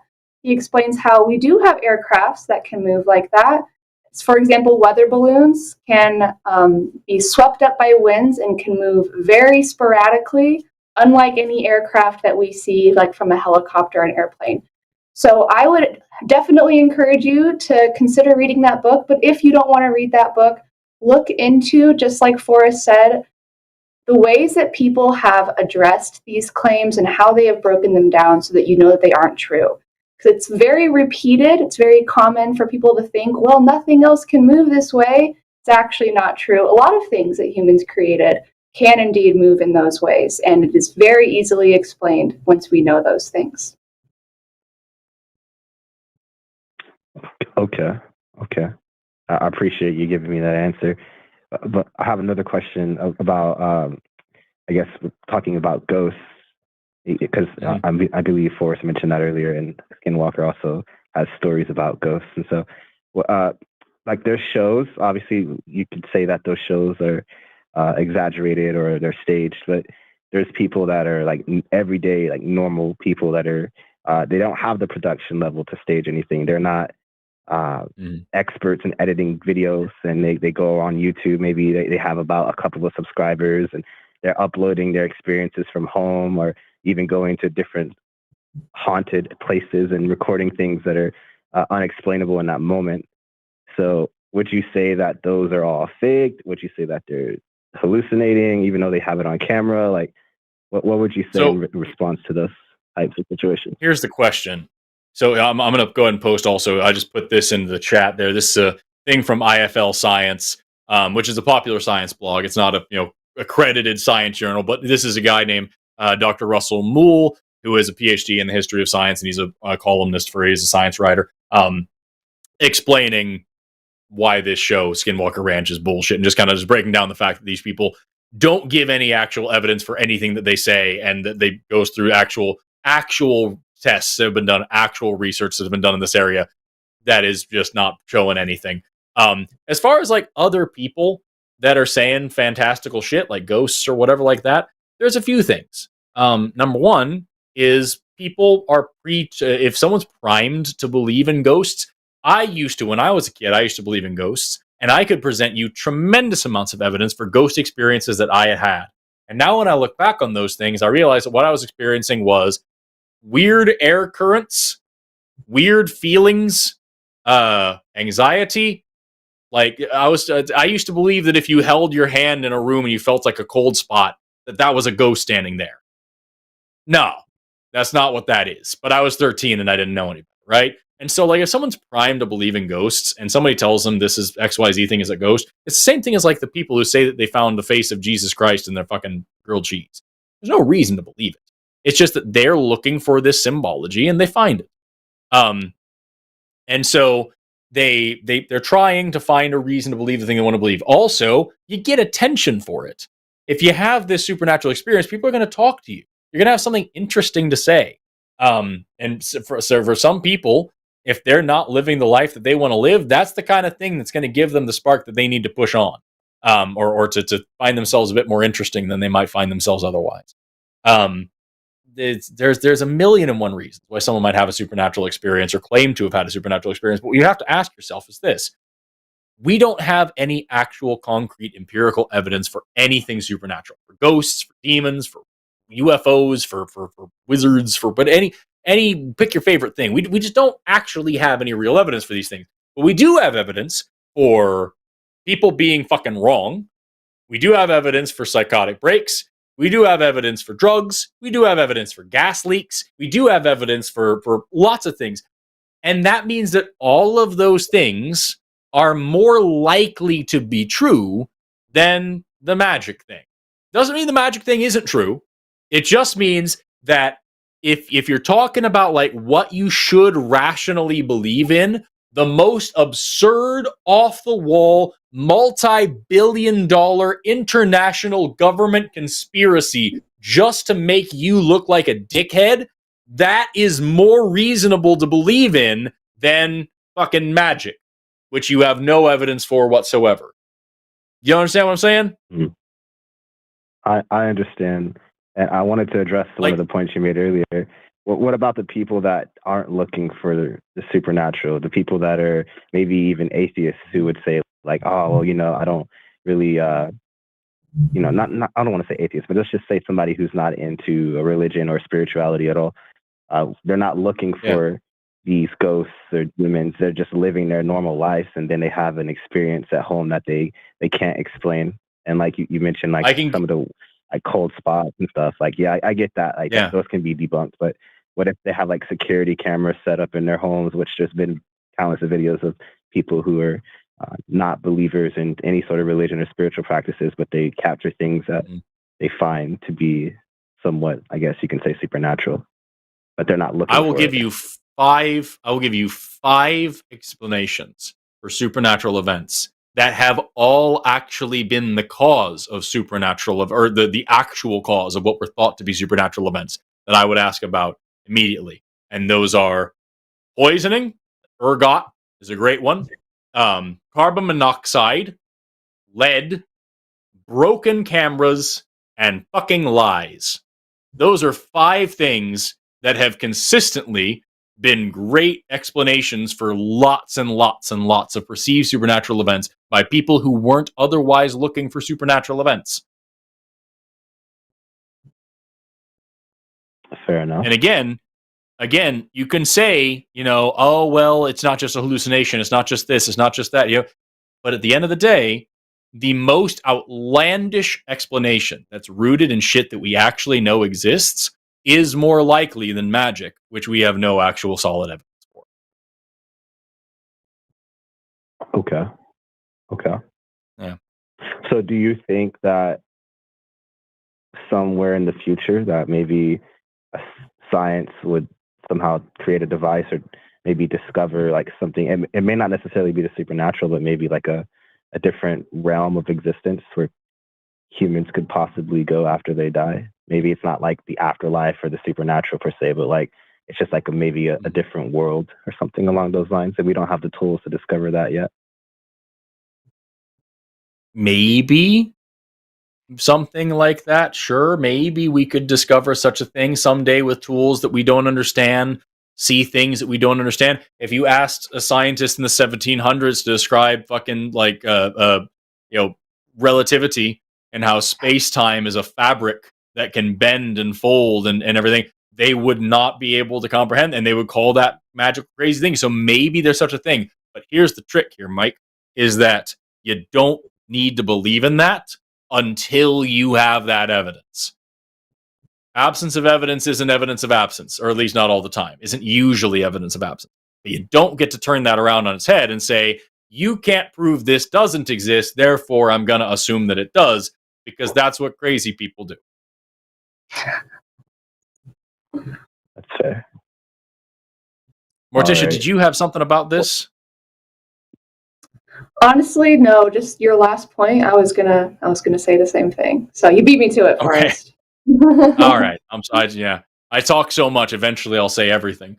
It's I would say one other thing, Mike, is that you're calling in as a theist, and I wonder, what God do you believe in? So I believe I don't have like a set God. Like there's no name behind the God. I do believe that this God is somewhat knowable, but I don't know what path that would be or which religion that would be to find out whether or not this one or that one's correct. So I don't want to say a deist, because if I say it, I'm a deist, and that's kind of stupid for me to believe that, because I don't want to say I am, but I do believe there is some God, and maybe he's revealed himself through nature. I just don't know to what extent. Are your reasons for believing in this God as concrete as your reasons for believing in Skinwalker Ranch? Or is there more to it? Well, I would say it's around the same level. Just seeing hearing other people's stories, their personal experiences about what their gods that they've encountered before. But like I said, I don't know for certain which religion is correct, so I don't know. Is that a good reason to believe a thing?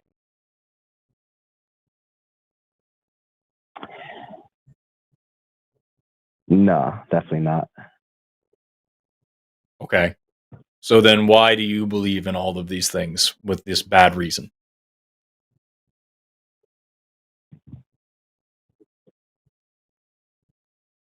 Well, this is Mike Rotch checking out. Have a good day.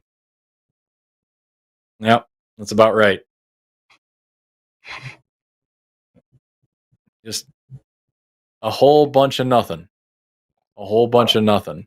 Whole bunch I heard of some nothing. people. Yeah. I heard some people say some things and therefore I believe it. Should you do that? No. Cool. Then that's the end. Just woof.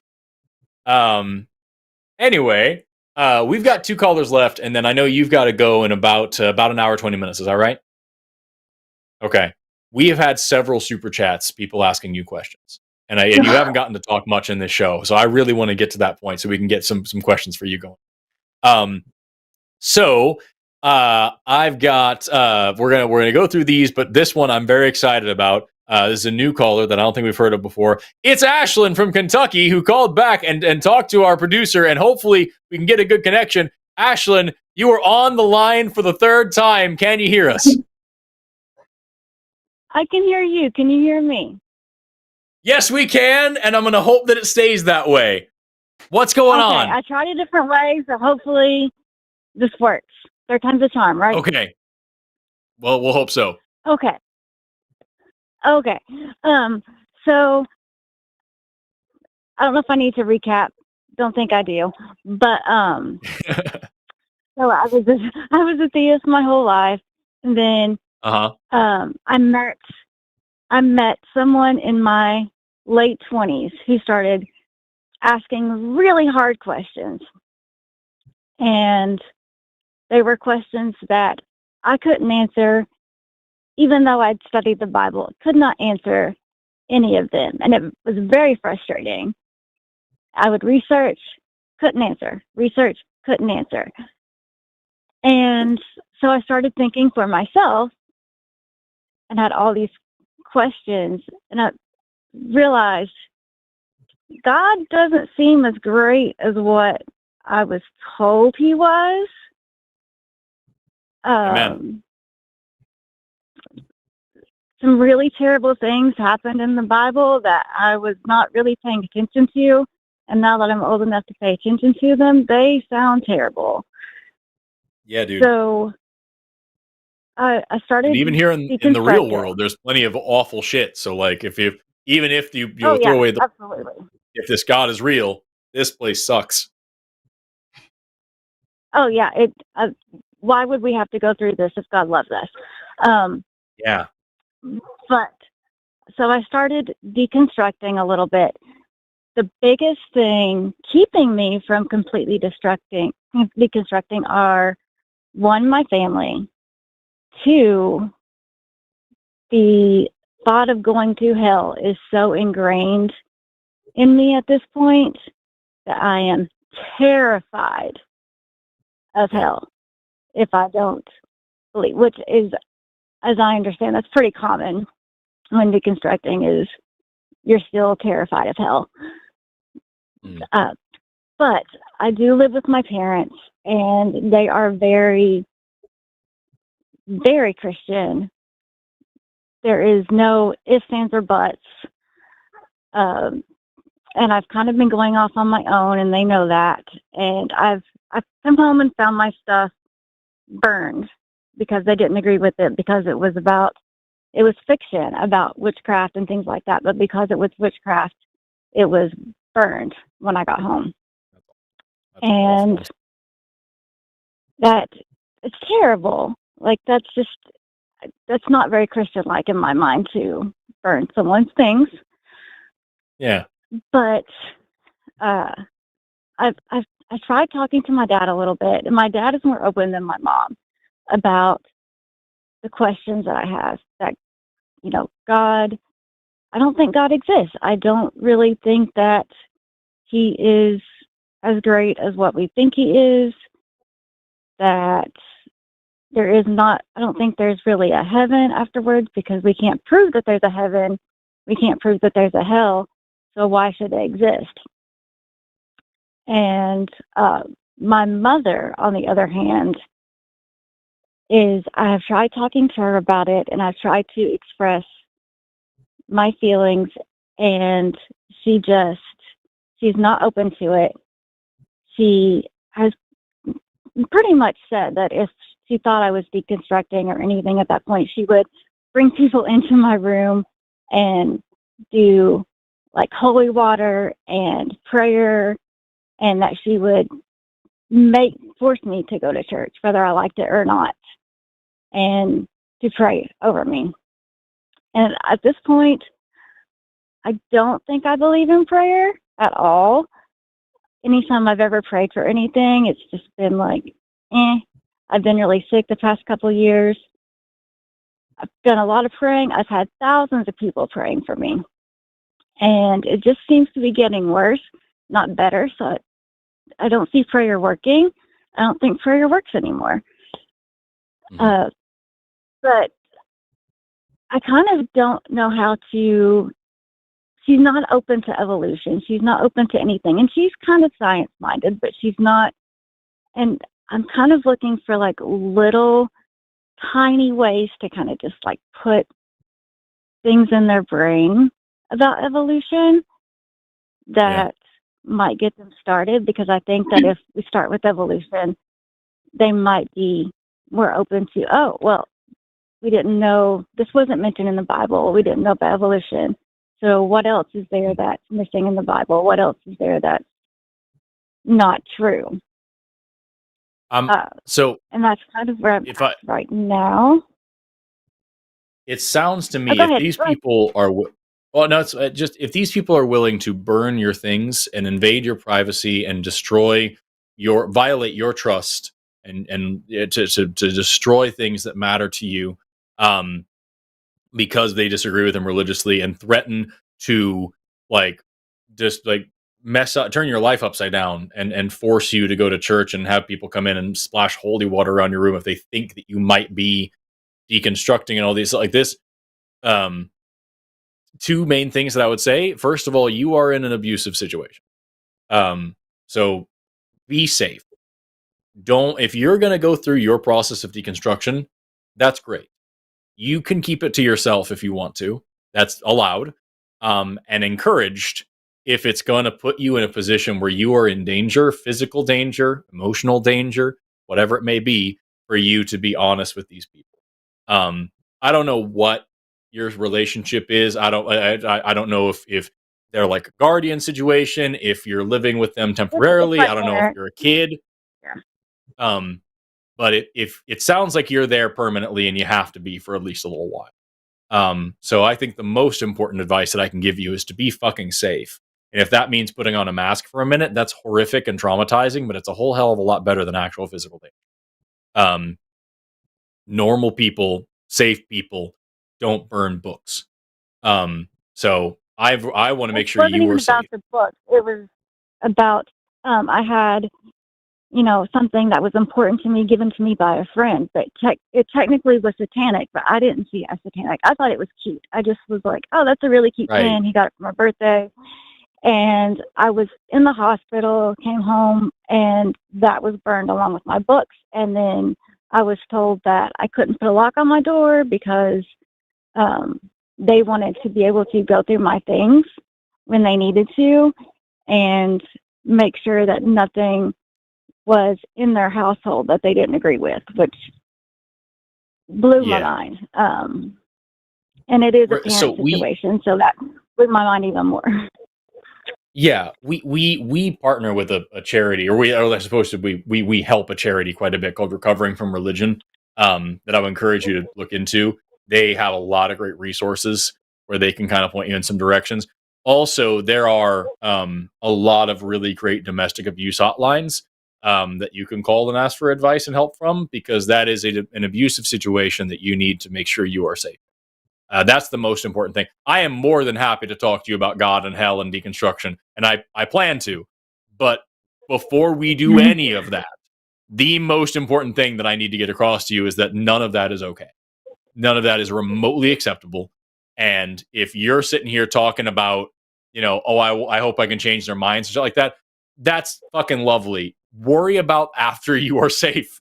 So I let me double check. I have the number here. Actually, I can just Google it to be double sure.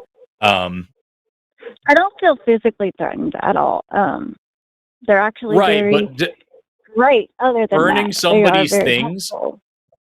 burning someone's things, and threatening to invade their room and force them to go to religious services and things like that. Those are physical threats. So even if they haven't physically hit you yet, that's still abusive. And you can call 1-800-799-7233. That is the National Domestic Violence Hotline. And they can talk about these things if you ever feel unsafe. That number again is 1-800-799-7233. It's the National Domestic Violence Hotline for domestic violence support. And also, again, I encourage you to look up Recovering from Religion and talk to them as well. Just in terms of like the personal traumatic aspect, but like that shit right there is so unbelievably not okay. And a lot of people will frame it and say, well, I never physically hit you, or well, you were never in any real danger, or well, I was doing it for your own good, or well, it's my house and my rules, or whatever the fuck else. And none of that makes it even like one iota more justifiable. So I just want you to be safe. Ashlyn, that's my main concern. With that, I'm happy to talk to you about everything. I did not want that to slide, and I didn't want you to not appreciate just how serious what you're talking about is. Yes, I have a friend that doesn't. He said something similar. He doesn't really like the situation. Currently, I can't get out of the situation. I will be able to closer to fall, but right now I'm stuck in a situation that I can't really get out of. I can't just run away from it. I get that. While you're there, please be safe, and don't worry about like you don't have to fucking convert these people. You have to tolerate these people is what you have to do, and you have to survive. That's the most important thing. Anyway, but for all of that,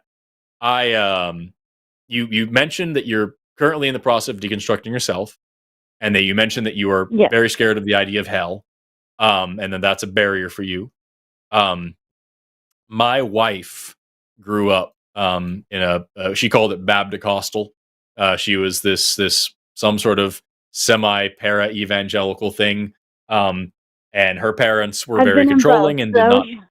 Yeah, sure. Her parents were very controlling. She went to a Bible college. She wasn't allowed to learn certain science, and like she deconstructed when we got together. And she has been as anti-theist, atheist as I am. If not, there was a time when she was more. For over a decade now. And there are still times where she'll wake up in the middle of the night, be like, "Fuck, I'm going to hell," and have to like calm that down for a second.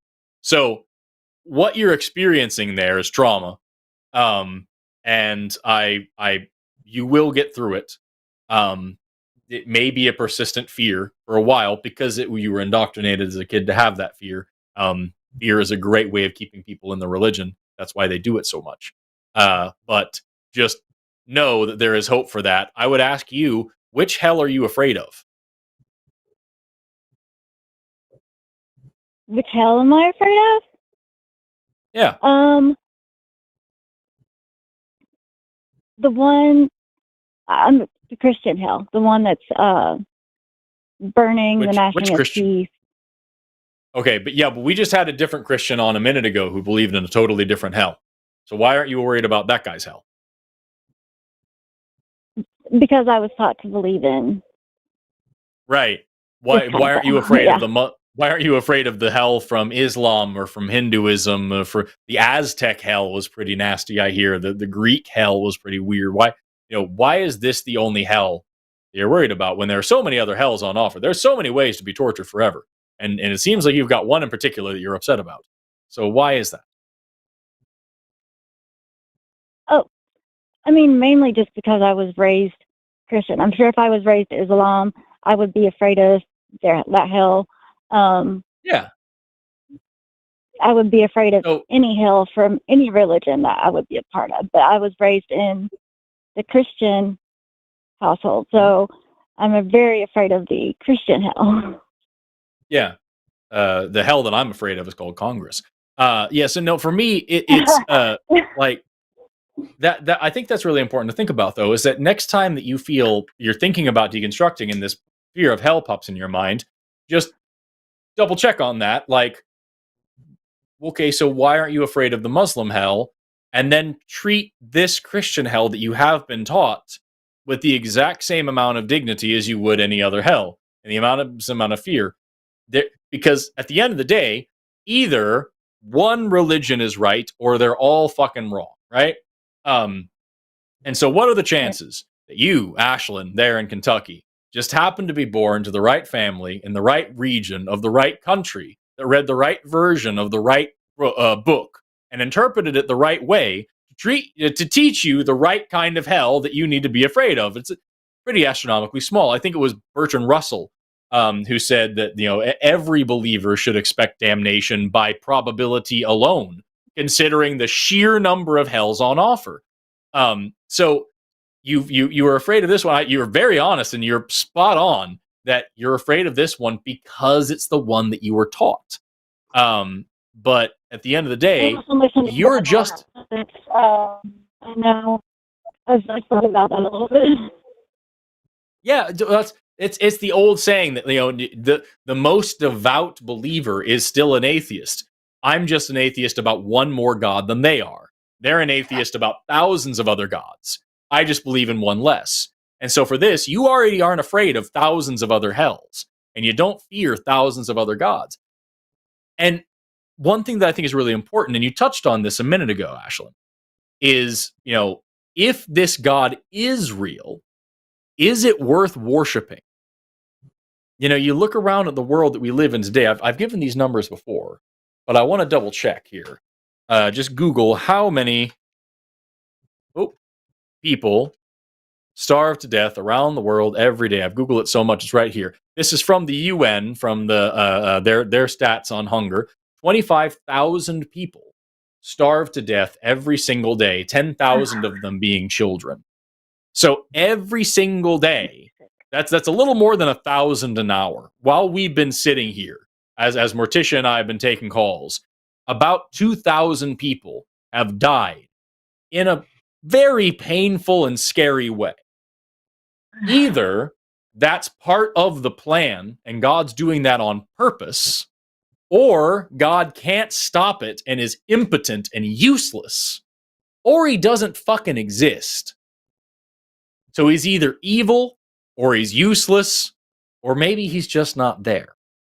And you can apply this to not just starvation, but to your own life.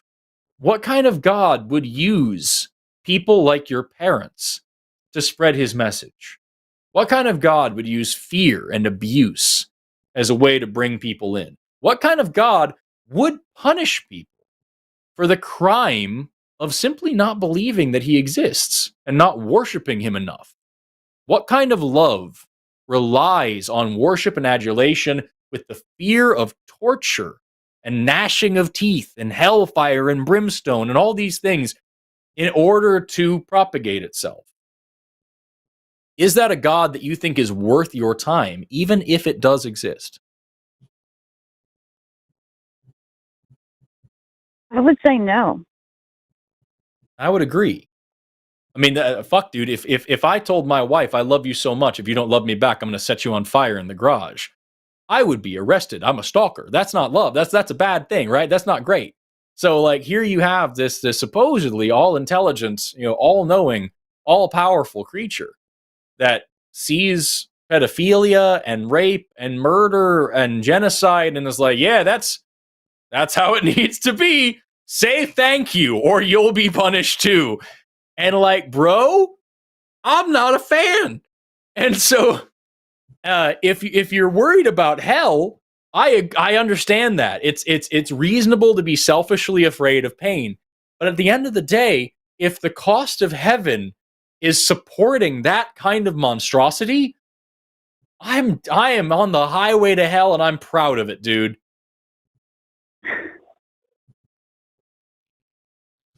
I've thought about that, and I've questioned that a lot in my life, and I'm always told, well, we have free will.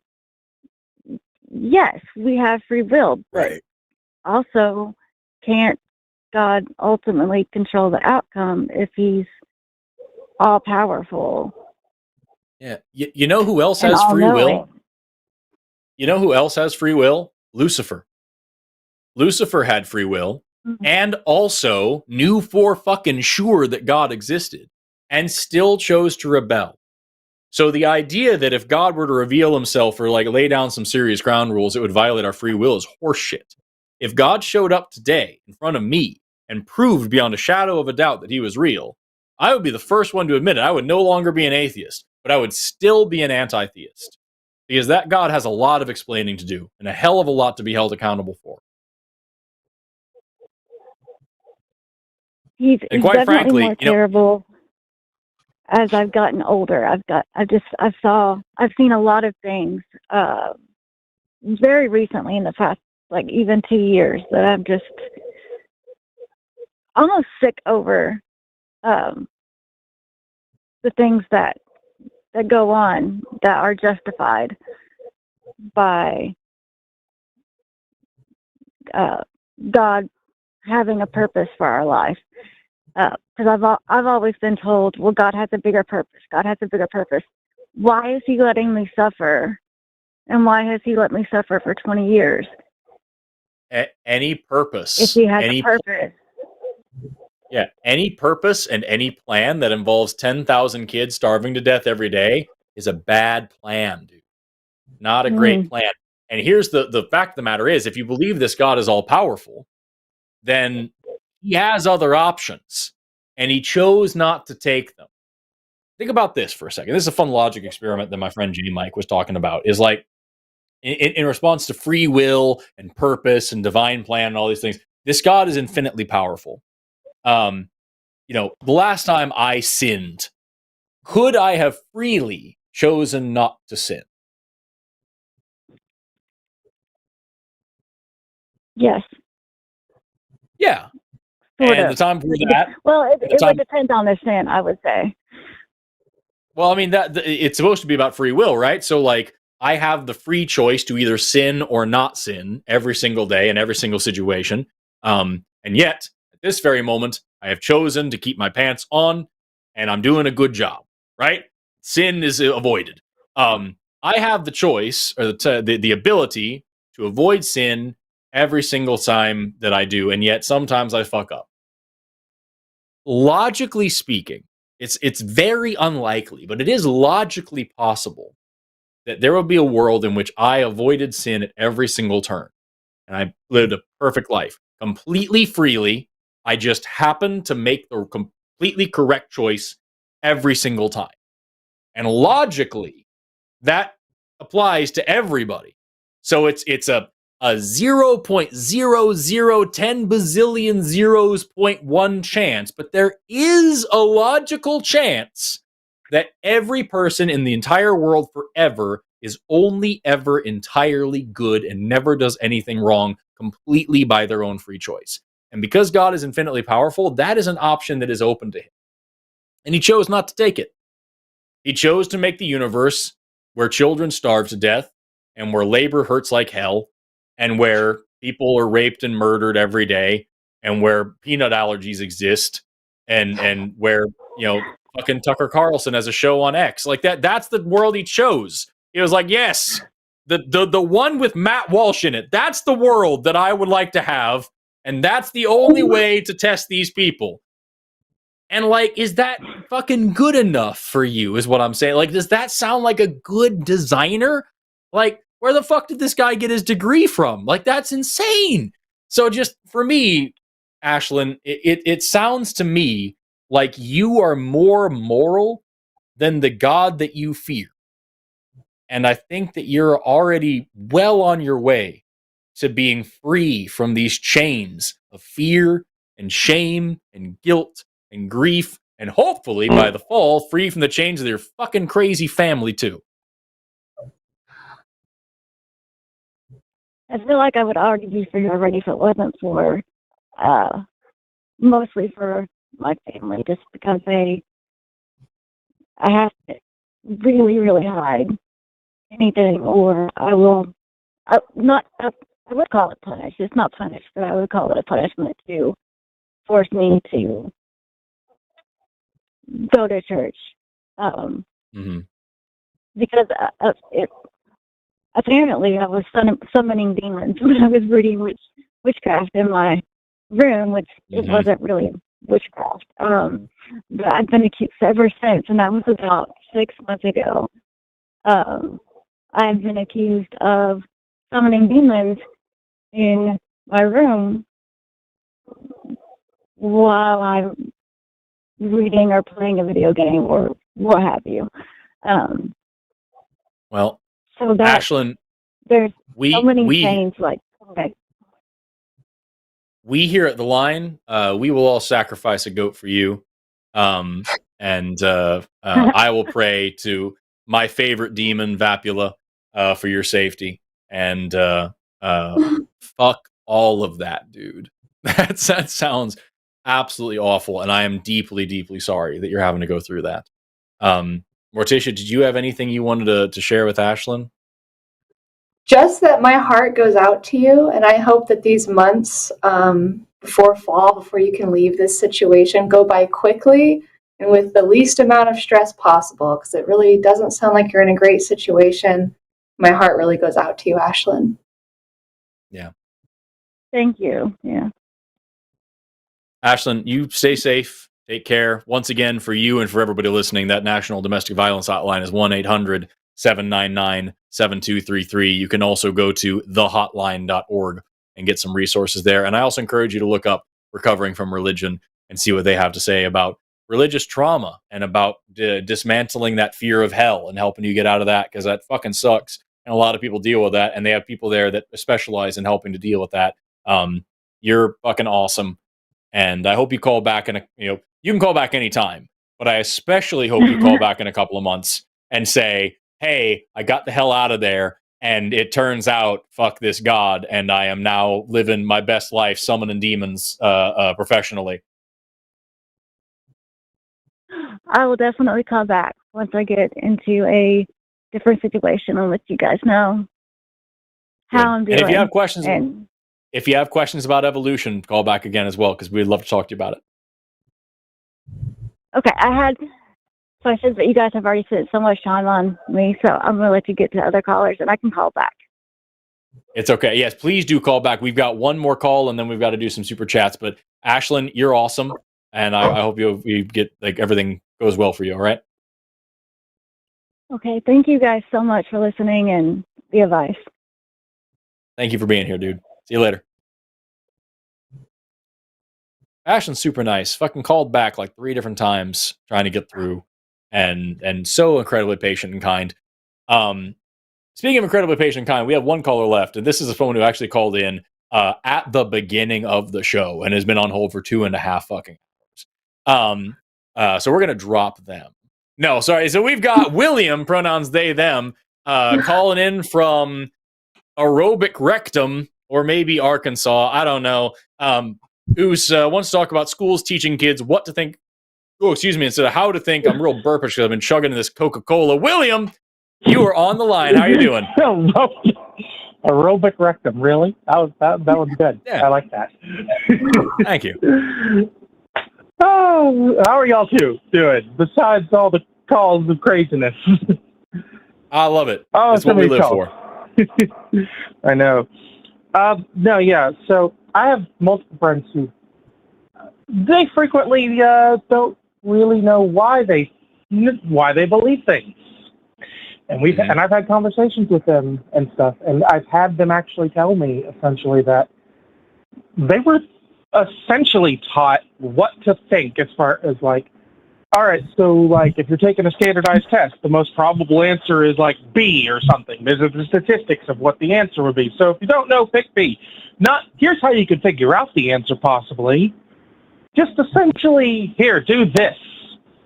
And it's I have an older brother. He was also kind of a victim of this because he didn't he had undiagnosed mental issues that are now diagnosed, but the school he went to basically chose not to accept them, essentially, or not to accept that he had mental issues, and just kind of kept forcing him through grades, and just kind of kept basically telling him, just do this, do that, pick this, essentially, and not telling him how to learn things. And so now he doesn't have any real good critical thinking skills either. And I'm just wondering, is there a way to fix that that y'all can see coming through, or how can we fix that? Because that's not okay. Yeah. You start us off, Morticia, if you have something. Well, William, I definitely agree that there are some issues with our education system and how we teach people, especially with teaching people how to think and how to think critically. I think that anyone can learn at any point, whether or not they got those tools, they earned those skills as a kid in school or even in college. Anyone can learn these things. What I have found in my personal experience in talking with people and in trying to promote skepticism is talking to people and simply asking them questions about why they think what they think, why they believe what they believe, can be a very simple but effective way to have these conversations when the other person doesn't have that foundation in critical thinking or in walking themselves through a problem and trying to figure out an answer, if that makes sense. But I would love to hear what Forrest has to say. Yeah, I would pair it a little bit of that, is that like just actually allowing, like, one of the things that happens a lot on shows like this is that we'll have somebody call in and we'll just say, well, I believe in this thing, and we ask why, and it sounds like that's the first time they've ever been asked that ever. And what I encourage like a lot of people to do is to do that to yourself all the time about everything. Like if you ask me a thing like if you ask me why racism is bad, right? I'm not just going to say cuz, right? You should have reasons. You should be able to break down like social implications and individual implications and like actually have a moral conversation about it that's more than just I was told so. And it's the same thing why, we talk about evolution. I can't tell you how many, creationists accuse me of just believing what my professors told me and never actually analyzing it. Because that's what they fucking do. Yeah, and so like that's what they do, and so it's when your mind is trained by dogma, it's very difficult. Yes, it's very difficult to understand how critical thinking works. So, what I would do if these people are looking for like resources, there's plenty of resources out there on like how critical thinking works and like how to develop these skills.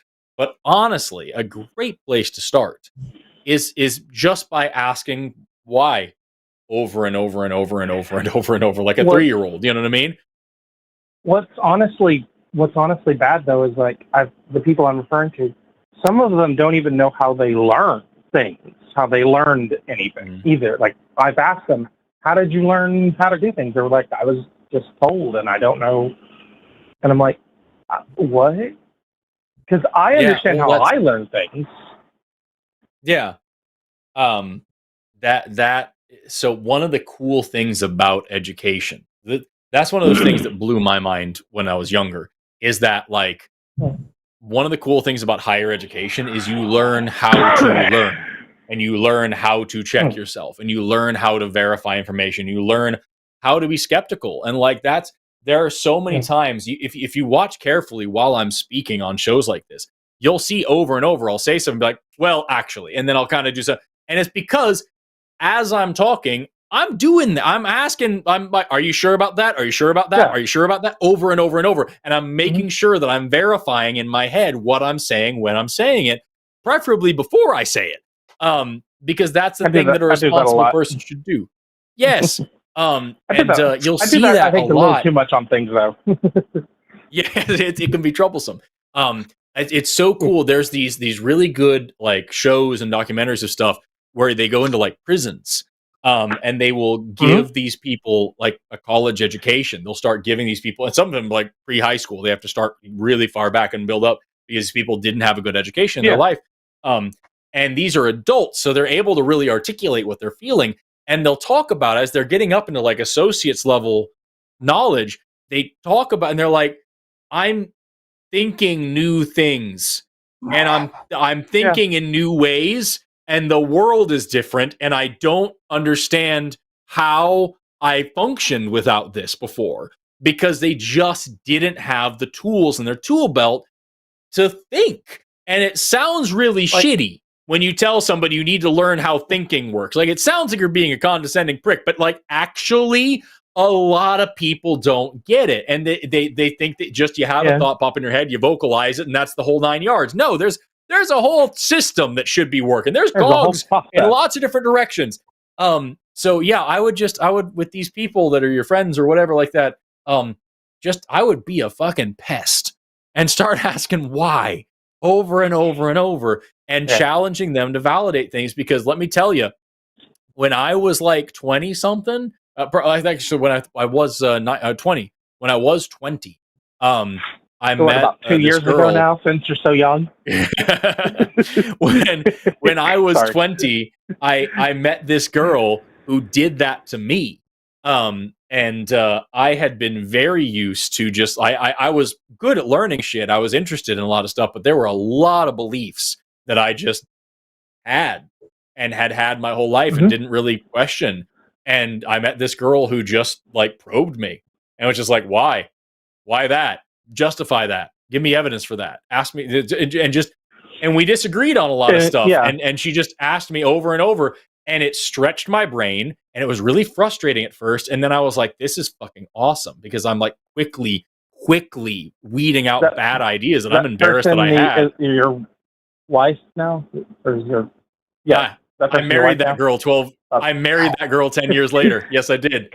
And we did that. We still do that to each other. I did that to her. She did that to me. We did it for 10 years. We became better people. Good. Today we do that to each other all the time. It's very rare that I can tell her something interesting that she doesn't ask me for a source on it, and vice versa. And or she'll come up to me with something. Yeah, she'll come up to me with something cool. I get frustrated when people don't give me a source too. Yeah, she'll come up to me with something cool, and she'll start the sentence by, "This is from the Associated Press. Here's what this is going on." She wants to make sure that's the conversation we're gonna have. So, dude, I would be a fucking asshole to your friends until they learn how to think right. That's what I would do. I don't know, Morticia, maybe you're nicer than me. No, I agree. I think that if someone has an opinion or a belief that is worth holding, they'll be able to defend it. And if they can't defend it, it's probably for a good reason. Yeah. Nice. I do have one other question I'm supposed to ask from monkeys and typewriters or at typewriters. I'm supposed to ask you about your dissection predilection. And I don't know what that means, Forrest. I do. Predilection or and fuck you, dude.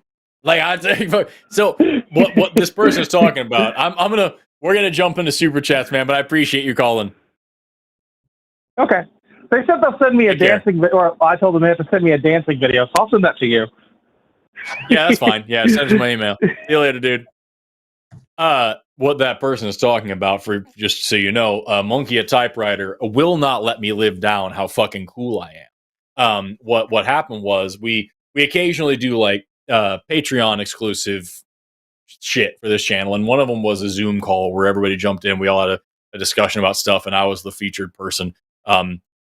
And Monkey at Typewriter asked me a question, which I'll apparently never forget, about like, I'm raising a kid and I'm an atheist and my partner is theist or something like that. And what's some sources on like, how do we raise a kid together with one person believing one? And apparently my advice was to just dissect the boy and learn what's, and that they've been sure to remind me that I don't remember saying that, but it sounds like some shit I would say, and so I'm not denying it.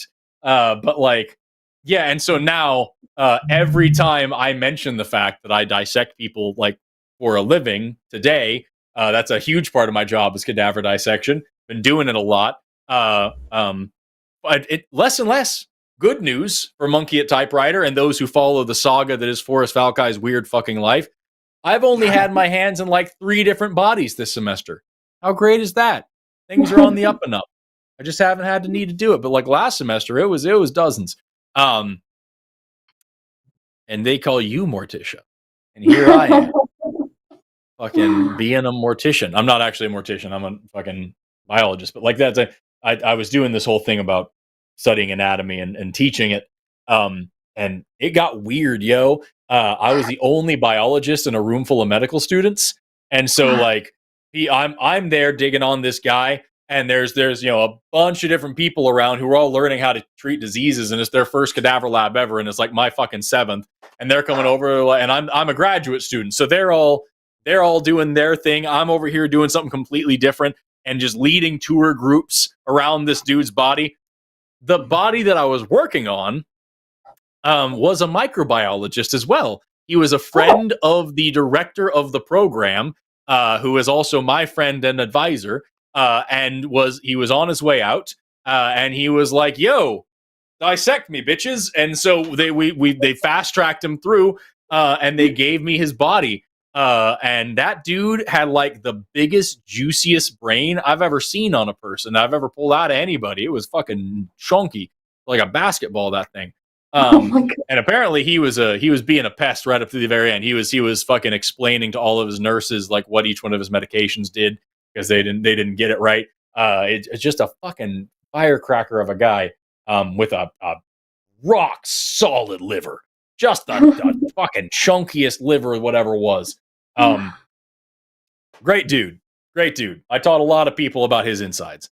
And also to the people in chat, no, I'm not doing a PhD. I'm doing a second master's because there's no fucking way I'm doing a dissertation with my goddamn career. There's no way. But yeah, that's all that. We are now out of calls, but we still have a lot of super chats, and some of them are directed directly at you. So we're going to get through some of the first ones. And then Amargan, our producer, has promised that he will try to get the ones that are directed at you first, because I know you've got about 40 minutes left before you were trying to head out. And so we're starting with one. With that in mind, we're starting with one that's specifically just about me. I know that's exciting for everyone. We've got $5 from PT Colin. Oh, you're a Forrest fan? Name 3 episodes of I'm Not Comfortable With This. I'm Not Comfortable With This was my old podcast. It doesn't exist anymore, but I do miss it. Love that shit. Thank you very much. Let's see the next one. Squishing Down Water. But I'll tell you another one is this. Let's see here. I've got a few of them. I'm just kind of scrolling through on my phone because I used to do these for Science Sunday all the time on my own thing. Oh shit! Is this great one about like this fisherman? So there's this dude, this fisher person, this fishing guy what fishes. And he has his little boat, his little rowboat that's just his. And he's got a little rod that's just his, and he's just kind of chilling on the beach, not really doing anything. And this businessman walks by, and the businessman is like, "Why are you just lazing around? Why are you just sitting here on the beach doing nothing?" And the guy's like, "What I do, man, I get up whenever I want, and I go out in the ocean and I fish for a little while because I just like fishing, and I pull up a few fish and I go and sell just what I'd like to at the market that day, and then I take a little nap with my wife. I have a little bit of lunch, just kind of hang out, and I spend the day just relaxing here, enjoying the sunset, just doing nothing." And the businessman says, "Don't you understand? If you would just apply yourself, just work hard, get up before dawn, fish all day long, pull up all you can, sell everything, then you can buy a bigger boat and you can buy bigger nets. You can start hiring a crew, and then you can pay that crew, and then you can go out again and do it more and more. You can build a whole company. You can have your own shop. You can sell fish all around the world. You can be distributing them everywhere. You could be a millionaire and after like 30, 40 years of doing that, you could really, really be a lot. If you really just grind for like a good 20, 30 years, you could have a lot of money." And the fisherman says, "Okay, and then what? What happens after that?" And the guy says, "That's the best part. Then you could just do whatever you want. You wake up whenever you want. You go fishing for whatever you like. You sell just a couple. Who even cares? You take a little nap with your wife. You have lunch. You spend all day sitting here staring at the sunset. Wouldn't that be beautiful?" And the moral of the story is enjoy your fucking life and don't overwork yourself just to try to get to a point where you can enjoy your fucking life. And I know that that's easy to say, considering the fact that we live in a capitalist hellscape and everybody has to work until they die. But it's something that I struggle with quite a bit, where I'm like, if I work really hard now, I'll get to enjoy sitting down later. When really, I could actually do both and just enjoy sitting and also work and do the things. It's a difficult lesson for me, and I hope I learn it someday. So I share it with you. And if you figure it out, tell me how. $10 from Will Be Friend. When will you be friend? As a dad of 4 girls, I'm always interested in women's perspectives. Morticia, can you talk about one or two of the most offensive things you have heard from Christians in regards to your gender? That's a fucking hot question, yo. Well, growing up, I had a lot of exposure to a huge variety of religious environments, and I went to school with a lot of really religious people from whole number of different, sects or cults, you could argue. And I really have to say that in my experience, some of the most damaging things that I have seen levied at women and girls is related to just their humanity. A lot of these young girls who are raised in these sects are conditioned from the time they are born that they are like lesser, just inherently because they're women, because they're girls. And this just sets them up for a lifetime of pain and oppression and violence, as we all know, right? And I think it just opens the door for so many other things, because the first step is, well, we're going to tell girls and women they're subhuman, that they're lesser. Then we're going to tell them they're stupid. I had an enormous amount of religious men and religious women as I was a child and growing up, and even as an adult, telling me or trying to reinforce this idea that women are not as smart as men.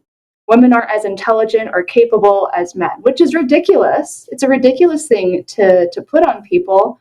But I would say that those are some of the most damaging things, some of the most damaging messages that come from religion in regards to women and girls, because it sets them up. It just opens the door for so much more suffering and pain. You can convince someone they're lesser and that they're stupid and they can't make their own decisions. You can do anything to them and have it be justified. For sure. The comments are fucking hysterical. What ever happened to no sects before marriage? Love that shit. Check out I encourage Will Be Friend. Check out Chewed Gum, which is gonna come on, I believe, tomorrow. Which is all about women and their issues in religions. We got a couple of amazing hosts that are going to be fucking destroying it. So check that out. Also, this person, I feel terrible for the homeschool to trad wife pipeline, for real. Yeah. That's the indoctrination, y'all. It's a genuinely scary thing. It's why we do this show. $5 from Mahalia. Great show, and thank you both. I would love to get Morticia's opinion about CRISPR. And this hashtag Morticia coin is a thing we do where they're inserting a coin like in a machine to get you to do the thing, Well, CRISPR is super fucking cool. You don't know what CRISPR is, for anyone in the audience, this is a very easy way that we can edit genes. So we can go into DNA or RNA with a very precise, almost think of it like a molecular pair of scissors. We can snip out pieces of DNA and replace them with what we want them to be with, or what we want to be there. So this is relatively pretty new in regards to medicine and science. It's only a few decades old. But what we are seeing now is we are seeing CRISPR being used to treat and to potentially cure really awful medical conditions like sickle cell anemia and beta thalassemia. These are devastating disorders that affect people's blood. And this is just, so the way I think Hank Green put it is that in regards to CRISPR, the floodgates are open. So the gates have opened and we're just going to see a huge outpouring of all of these different applications of this technology, and we're definitely going to see lives changed. It's not just in regards to medicine, though. It has applications for things like our food. The food that we grow, we can use CRISPR to modify them to be resistant to drought, resistant to certain pests, resistant to things like molds. Super, super incredible technology, so valuable. And I love CRISPR. CRISPR's so cool, basically. That's all you need to know about it. It's fucking awesome. I'm super excited for its applications in like fighting retroviruses. You know what I mean? Like that's so fucking interesting to me. I think there was some study like a decade ago where they like had some rat that was like 100% infected with HIV, and they had like a 50% reduction rate just by giving it an injection of its own fucking cells back. That's nutty. I'm so into it, dude. I'm so incredibly into it. Next one. Jeff Cochran sent in 5 of his hard-earned dollars. Which book that you've read in the last year do you enjoy the most? No preference for subject or genre, just looking for good stuff to read. Ooh. I've read a lot of books this year. I think I've read 6 or 7 in 2024 already. The most recent one that I read was The Portrait of a Scientist as a Young Woman. It's a memoir by, I believe she's an astrophysicist. She works with space. Incredible book, highly recommend. It definitely brought tears to my eyes on more than one occasion. Yeah, love that. I'm digging up on this little guy right here, this little Evo Devo book. Because Evo Devo is something that I didn't really get a huge amount of exposure to in my undergrad. It's like we covered it, but it wasn't enough. Even though I specialized in evolutionary biology, we didn't have a lot of development options. And so in the program that I'm in now, they are, doing a lot more research. They're doing a lot more classes on it, and I'm digging up into it. And I'm actually getting to take class next semester that's like really hyper focused on like graduate level development and shit. And I'm really excited about it. And I asked, what's your textbook? So I can start reading it now. And they're like, we just eat this bitch. We just go through this little guy here. That's all you really need. And it's a great one. It's by Wallace Arthur. And it's a bunch of shit that I like. It's a refresher, most of it. But there's a few things in there that have blown my mind that I wasn't super aware of. Or that I had only heard, but I hadn't really had the chance to dig into the way that this guy very succinctly in a tiny little volume is able to articulate. Love it. Cute little book. Anybody can read it. And it'll teach you some neat stuff about evolutionary development. Because most of what I know about it is shit that I had to teach myself, and that's fucking frustrating. I had a terrible genetics class. 10 ass dollars from Matthew Hydro. Great show, you two. Thank you so much. Do either of you have any pop sci book recommendations on microbiology? Ooh.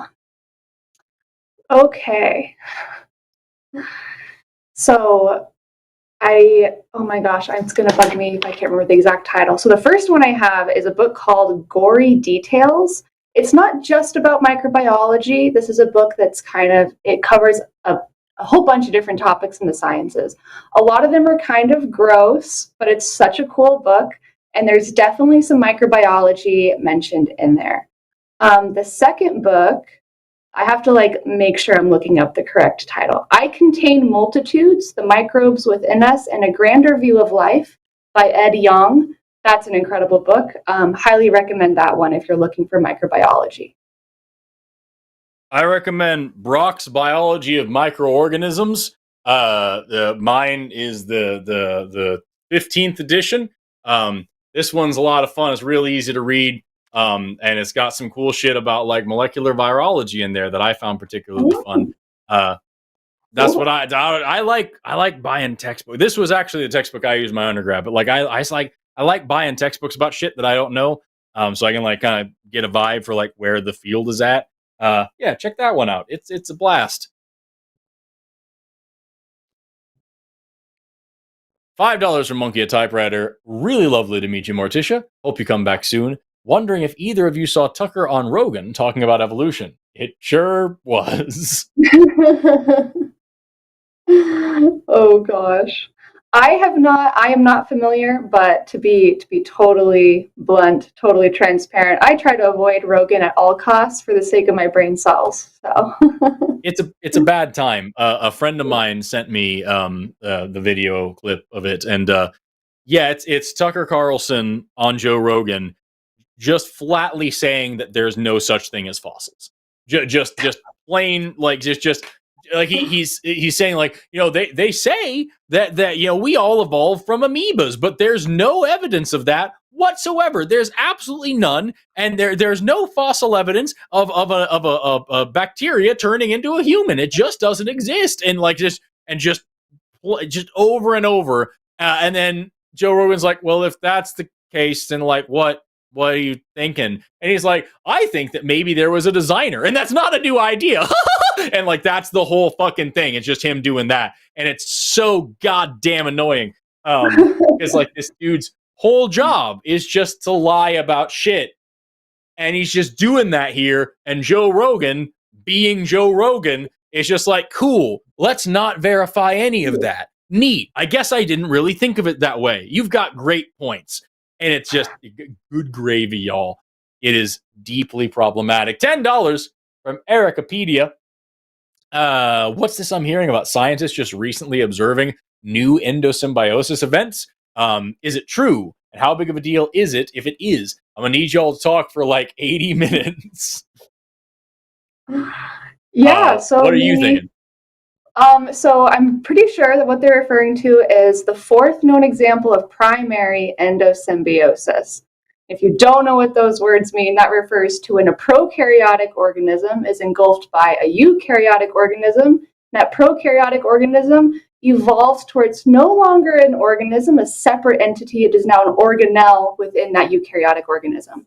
So the mitochondria is the classic example of this. The mitochondria was a prokaryotic organism that was engulfed, and eventually it became this organelle. So we've observed this happening for the fourth time, and they are calling it a nitroplast, an organelle that fixes nitrogen. That's a huge deal because prior to now, it has always been pretty much generally believed that nitrogen fixation only occurs within prokaryotic organisms. So plants rely on symbiotic bacteria to get nitrogen. So that was always the context under which we observed this. But now what we're seeing is this eukaryotic organism that has a nitrogen-fixing organelle within it that evolved from that prokaryotic organism that was engulfed by said eukaryotic cell. Super fascinating, super cool. We love evolution, basically. So fucking awesome. I love that shit. $10 from Drew Sewell. I'm late to the show, so apologies if you've discussed this already. Can you speak to the paper of science that just confirmed the discovery of nitroplasts? It seems like a big deal to a layman like myself. We can. In fact, we're so excited to do it that we'll do it 2 minutes ago. There we win. Thank you so much, Drew. $9.99 from Secular Humanist. Hey, Forrest. Hi there. I just read The Selfish Gene and just started The Extended Phenotype. But my level of confidence in evolution isn't as high as yours. What can I do? Honestly, a great thing to do. I always recommend fucking textbooks all day long, but I know everybody doesn't like to read them. You can check out other things. Both of those books are by Dawkins. Dawkins also wrote fucking shit, dude. I just left these up here because I didn't have anywhere else to put them. He also wrote The Greatest Show on Earth, which is a great one, all about just like evidences for evolution. This is an awesome one that I've recommended on this channel 1,000,001 times.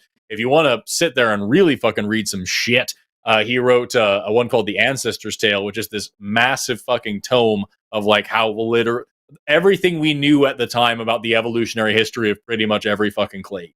It's just insane. Huge amount of work into that one. So if you just want to familiarize yourself with like evolution, how it works, The Selfish Gene and The Extended Phenotype are great things. They're old as fuck. And so like there's been a lot newer stuff that builds on them since then. So rather than reading those old things, I would pick up some newer things, or better yet, dig up into, like, if you're talking about the extended phenotype, like go to Google Scholar and type that shit in and see like where modern thoughts are in that direction.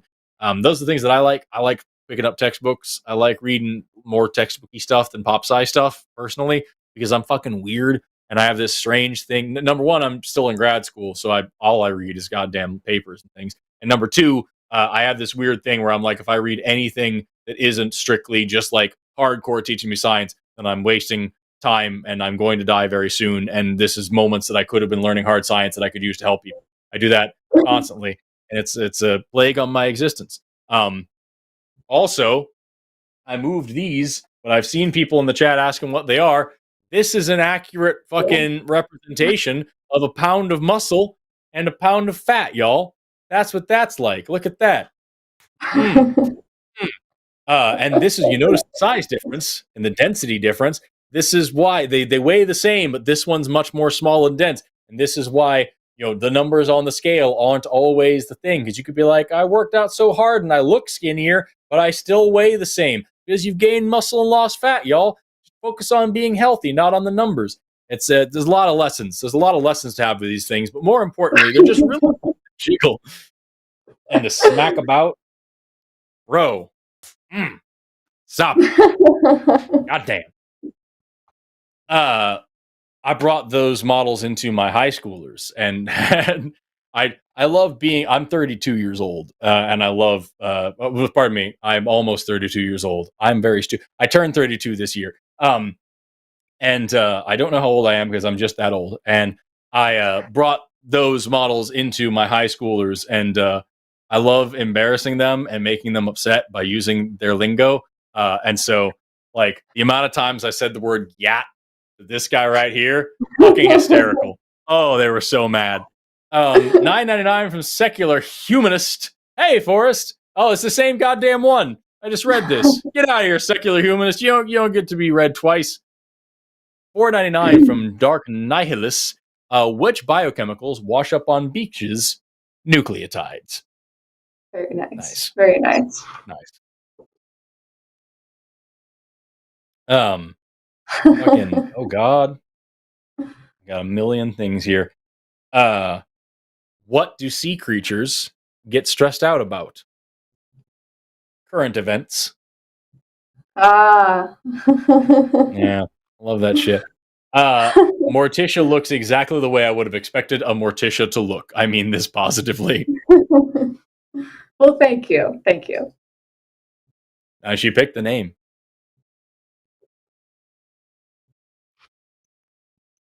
One other one I love is, while we're waiting on this to cycle, why are monotremes the purest of mammals? Because they're untainted.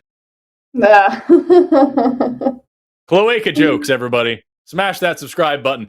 $20 from the gray-haired gamer. Hey, Forrest. I was curious about the structure of the human intestinal tract. Hey, we are talking about cloacas. A structure in the human intestinal tract called the cloaca. Is that some sort of leftover structure from an earlier common ancestor? What does it do in humans? Keep up the good work. Do we have a part of the intestinal tract called the cloaca? Am I missing something? Am I conflating two terms?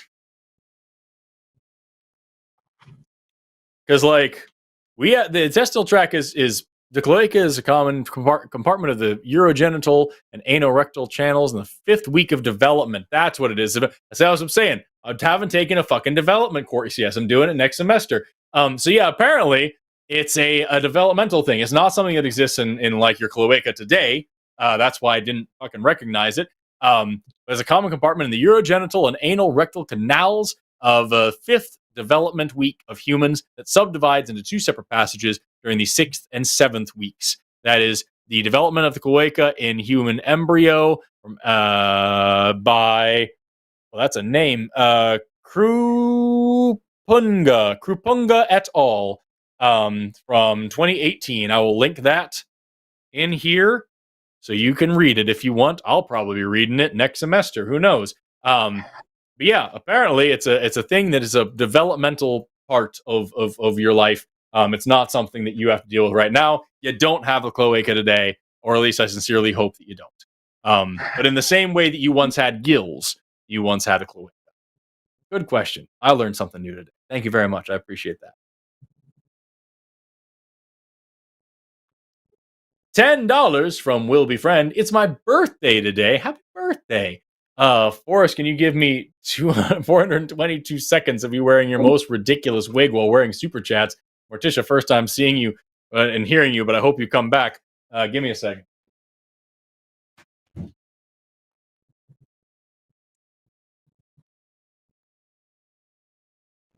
So, if anybody watches me on the Atheist Experience, I was on AXP and we had this caller that was just saying a bunch of fucking bullshit to Jim Barrows, and I was real bored.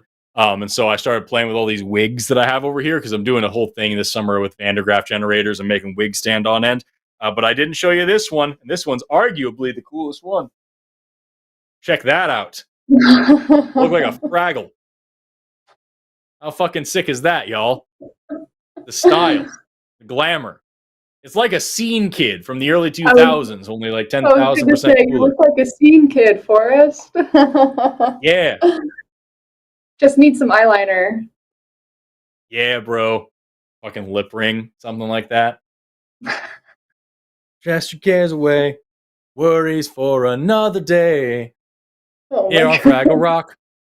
$5 from Alyssa Wynn. Are you a god? You know what? There's a lot of bacteria that live in my gut that would consider me so if they could consider things.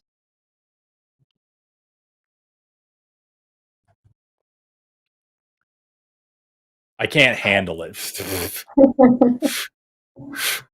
Philip Kelly sent $5. Mike, a civilizations that can faster than light travel would be able to construct craft with features we haven't discovered. I'm trying to read it through the hair. We haven't discovered. Wouldn't that make them supernatural? If there's a civilization that could do faster than light travel, then see, this is the damned old misery of it. Is that like if something is supernatural, but it occurs in the natural world, then it's not supernatural anymore. It's interacting with the natural world. You can really see how much I move my fucking head around with this thing. It becomes natural. So faster than light travel at this moment isn't a thing. But if somebody develops it, then it's a thing. And that means that there's more stuff that we got to learn about physics. Good question, though. Good question. Oh, my glob. $9.99 from fucking shit, dude. From Skeptic Alan. The Bible is replete with absurd stories that are biologically impossible. The flood, Genesis, etc. Could you each pick your favorite and explain why it could not have happened?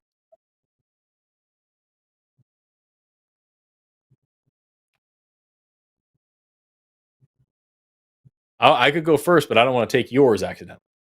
No, you go first. You go first. I have a few. I don't know which one I want to choose yet. Humans are a laughably inbred species. However, we are not so inbred so as to have been fucking produced by two people producing some boys who then would have had to have fucked their own mother and then produce like the entire world. And then another major bottleneck event as that world is brought down to one dude and his small family. I think there was four people or four pairs on the ark, which then again produced the entire world. And I know that isn't the case because I currently don't have a fucking Habsburg jaw and hemophilia, and I can see all the colors on this ridiculous ass wig. So that's a big one that I think is biologically impossible. Also, just all the incest. What a moral story.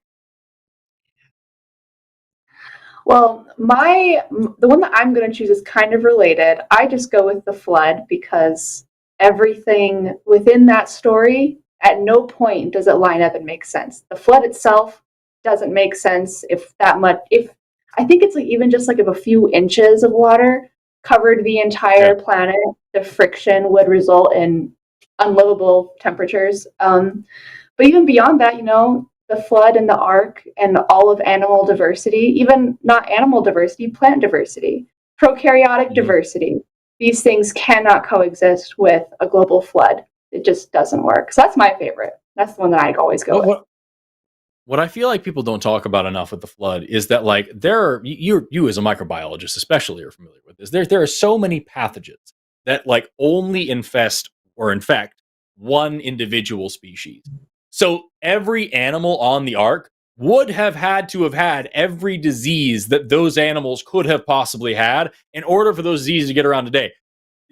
Noah and his family would have had to have been riddled with STIs. They would have had to have every fucking gonorrhea and pubic lice and trichomonas and everything.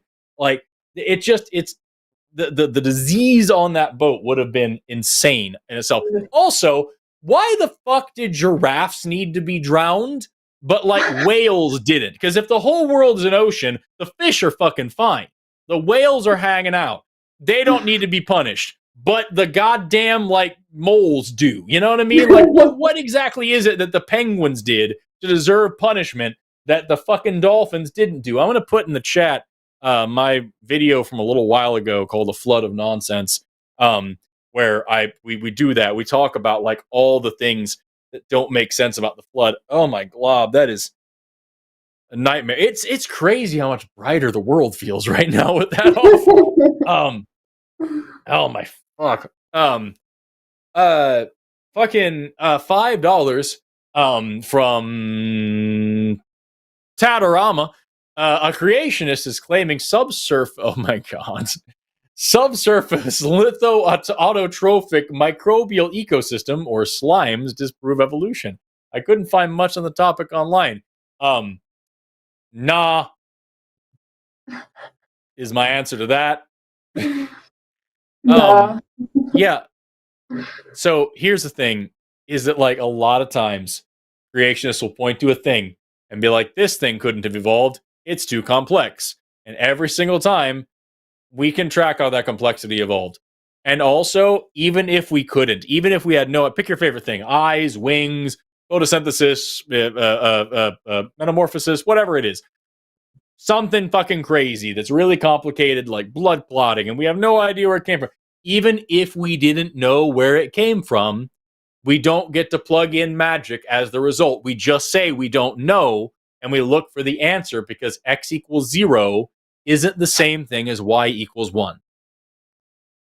But do you have any specific knowledge on this specific type of thing? Because I don't enough to like give like detailed.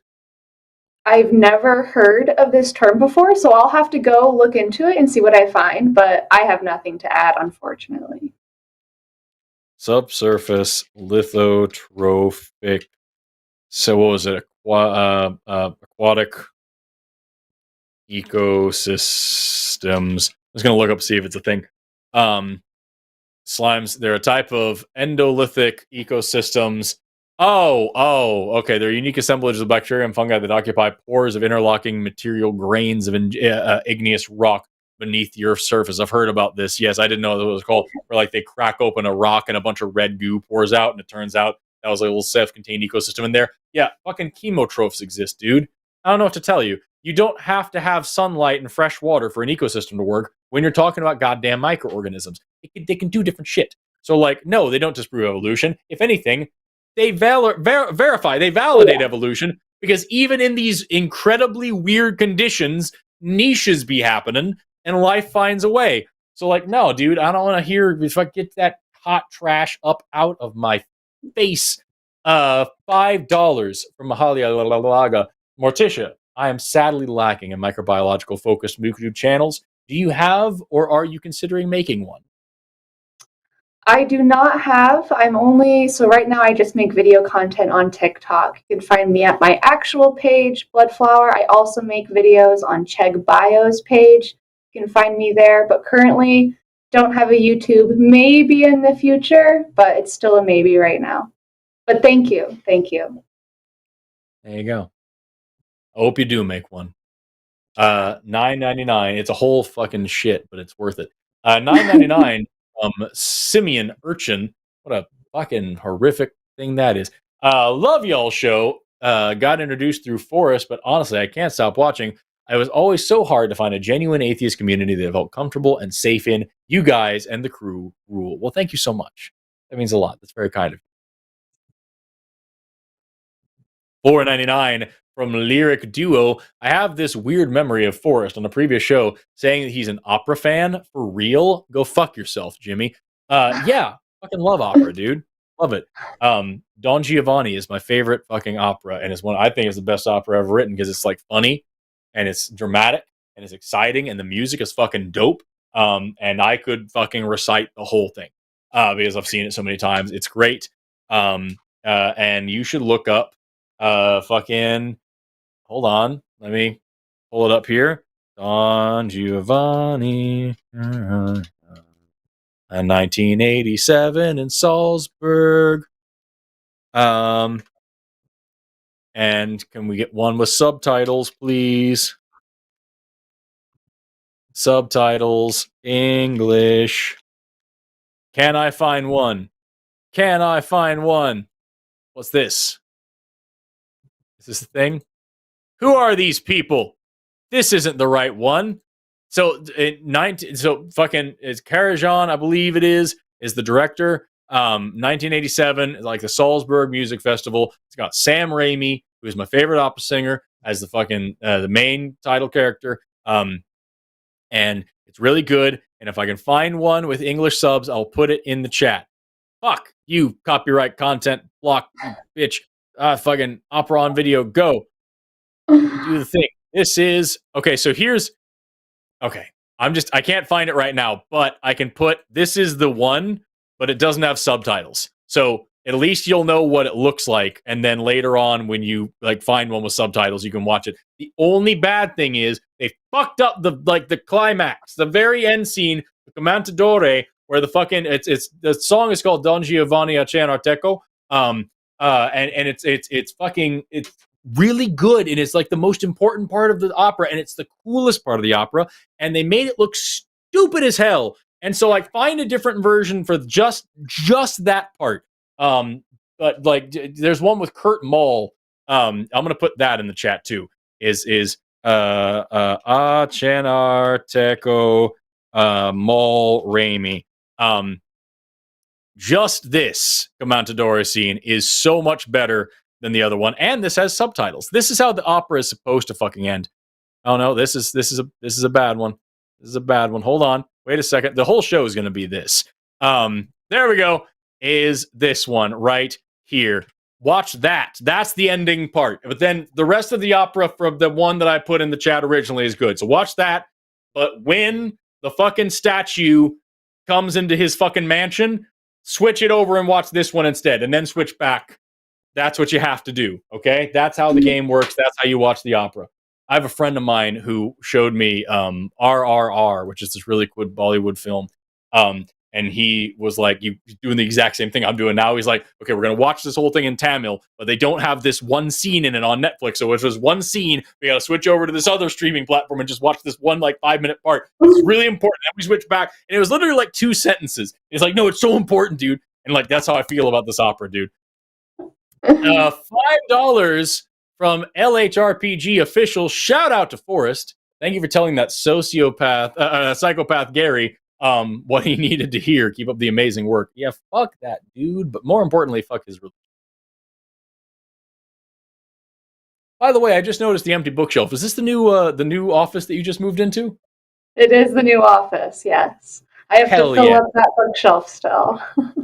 Hell yes. $5 from Corey Springer with no message. Well, thank you for the $5 anyway. That's very kind of you. $10 from Storm Chaser Noah. It's also the channel that wants to talk about a certain German dictator's want for pet dinosaurs. Not even joking. What channel are we talking about?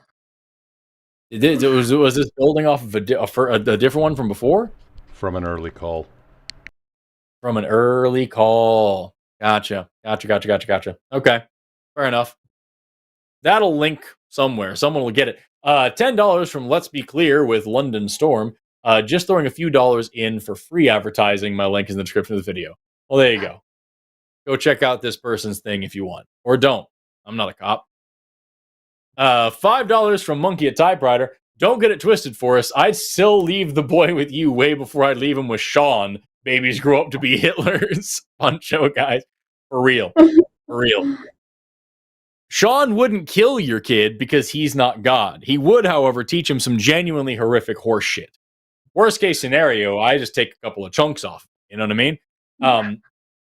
20 fake dollars from Static Mass.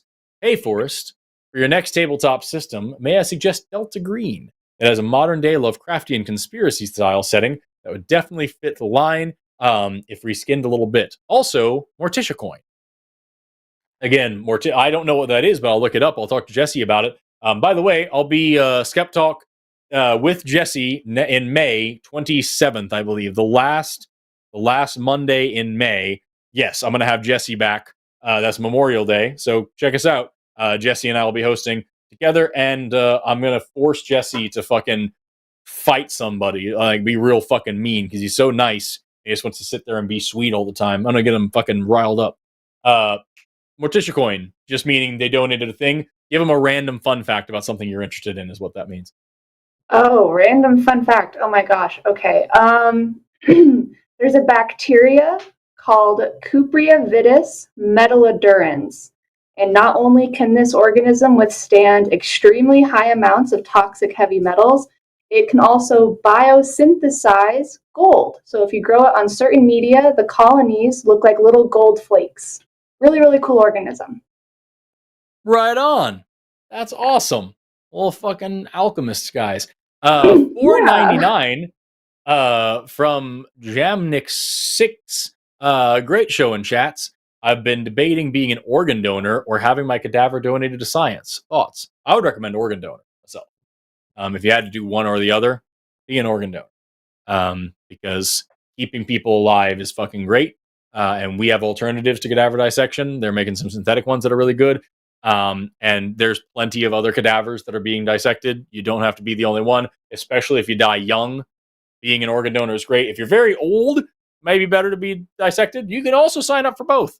But yeah, that's what I would say. Give the gift of life. Let people use your organs. I'm an organ donor because it's the cool and responsible thing to do with your body.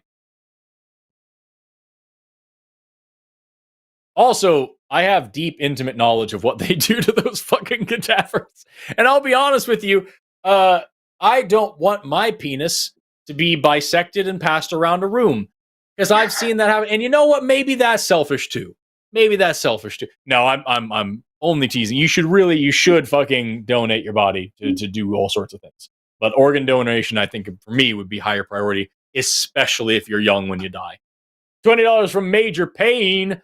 Just jumped on. Hello to guest, but Forrest, I want to say thank you for being such a fierce advocate for our community. Truly appreciate your insight on all shows you host. Take care, bud. Well, thank you so much. I don't know which community you're in, but I advocate for many of them, and I appreciate you, whoever you are.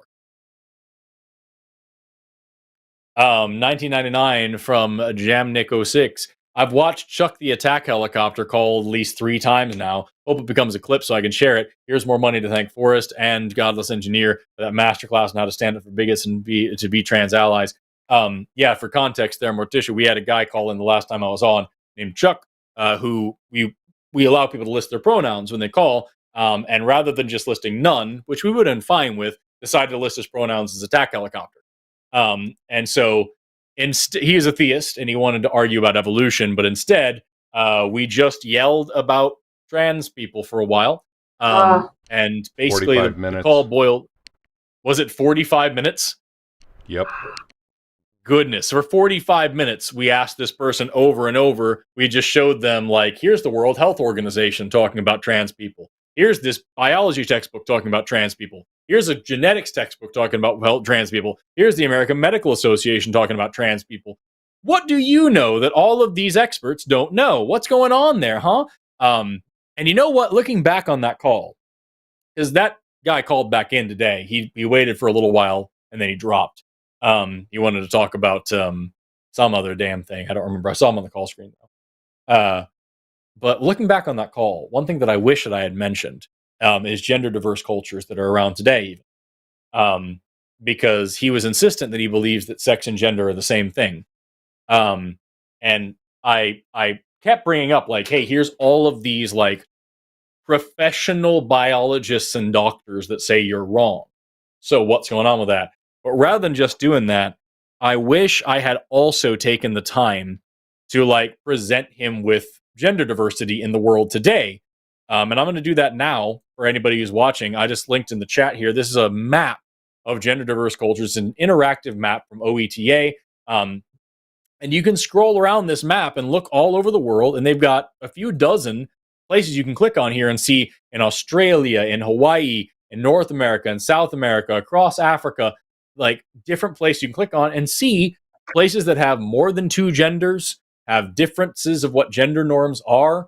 And this is just a very introductory thing. So either sex and gender are indeed different things, and historically always have been, And our Western, white supremacist, heteronormative, cisgendered, fucking misogynistic, patriarchal, bullshit hegemony worldview has steamrolled across the world, forcing people to convert by threat of death or just committing genocide with everybody who doesn't, which is something we have a historical record of.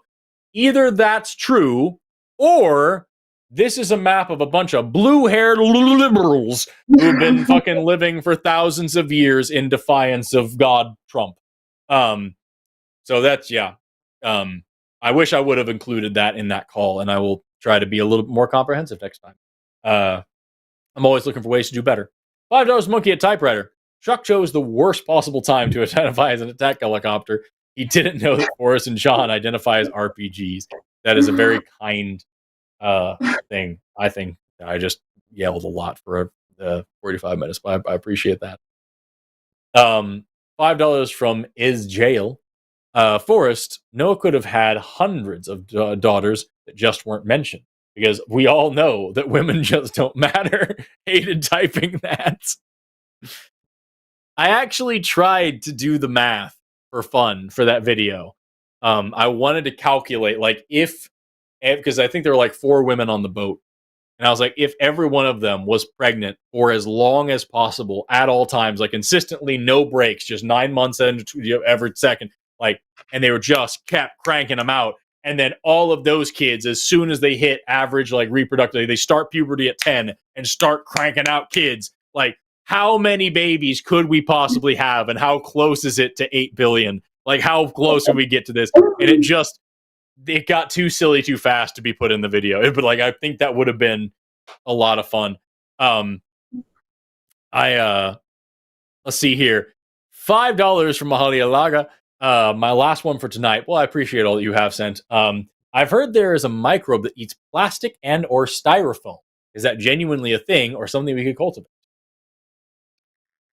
So yeah, I'm running out of time, so this will be my last little thing to answer, but it is super cool. So there are multiple microbes actually that can break down plastics, styrofoams, different sort of compounds that are derived from petroleum, hydrocarbons, tons of different things. There's even bacteria that can eat up just oil, like from oil spills. So there are microbes that can break down plastics and styrofoam. Most recently, what I have been reading about is bacteria that comprise the gut microbiome of certain types of worms. So these worms are Zophobus. And what researchers are doing now is trying to figure out a way to create kind of like a synthetic worm gut where they can foster all these microbes, grow them really fast, and then use those to address plastic pollution, like in our waterways. So there's tons of organisms that are able to do these things. Some of them are more like picky or tricky to grow than others, but there is a ton of research on using these organisms for bioremediation, cleaning up oil spills, cleaning up polluted waterways, etc., etc. Right on. I fucking love that shit. We've got about a half dozen chats left, but if you've got to go, I totally understand. I can wrap it up.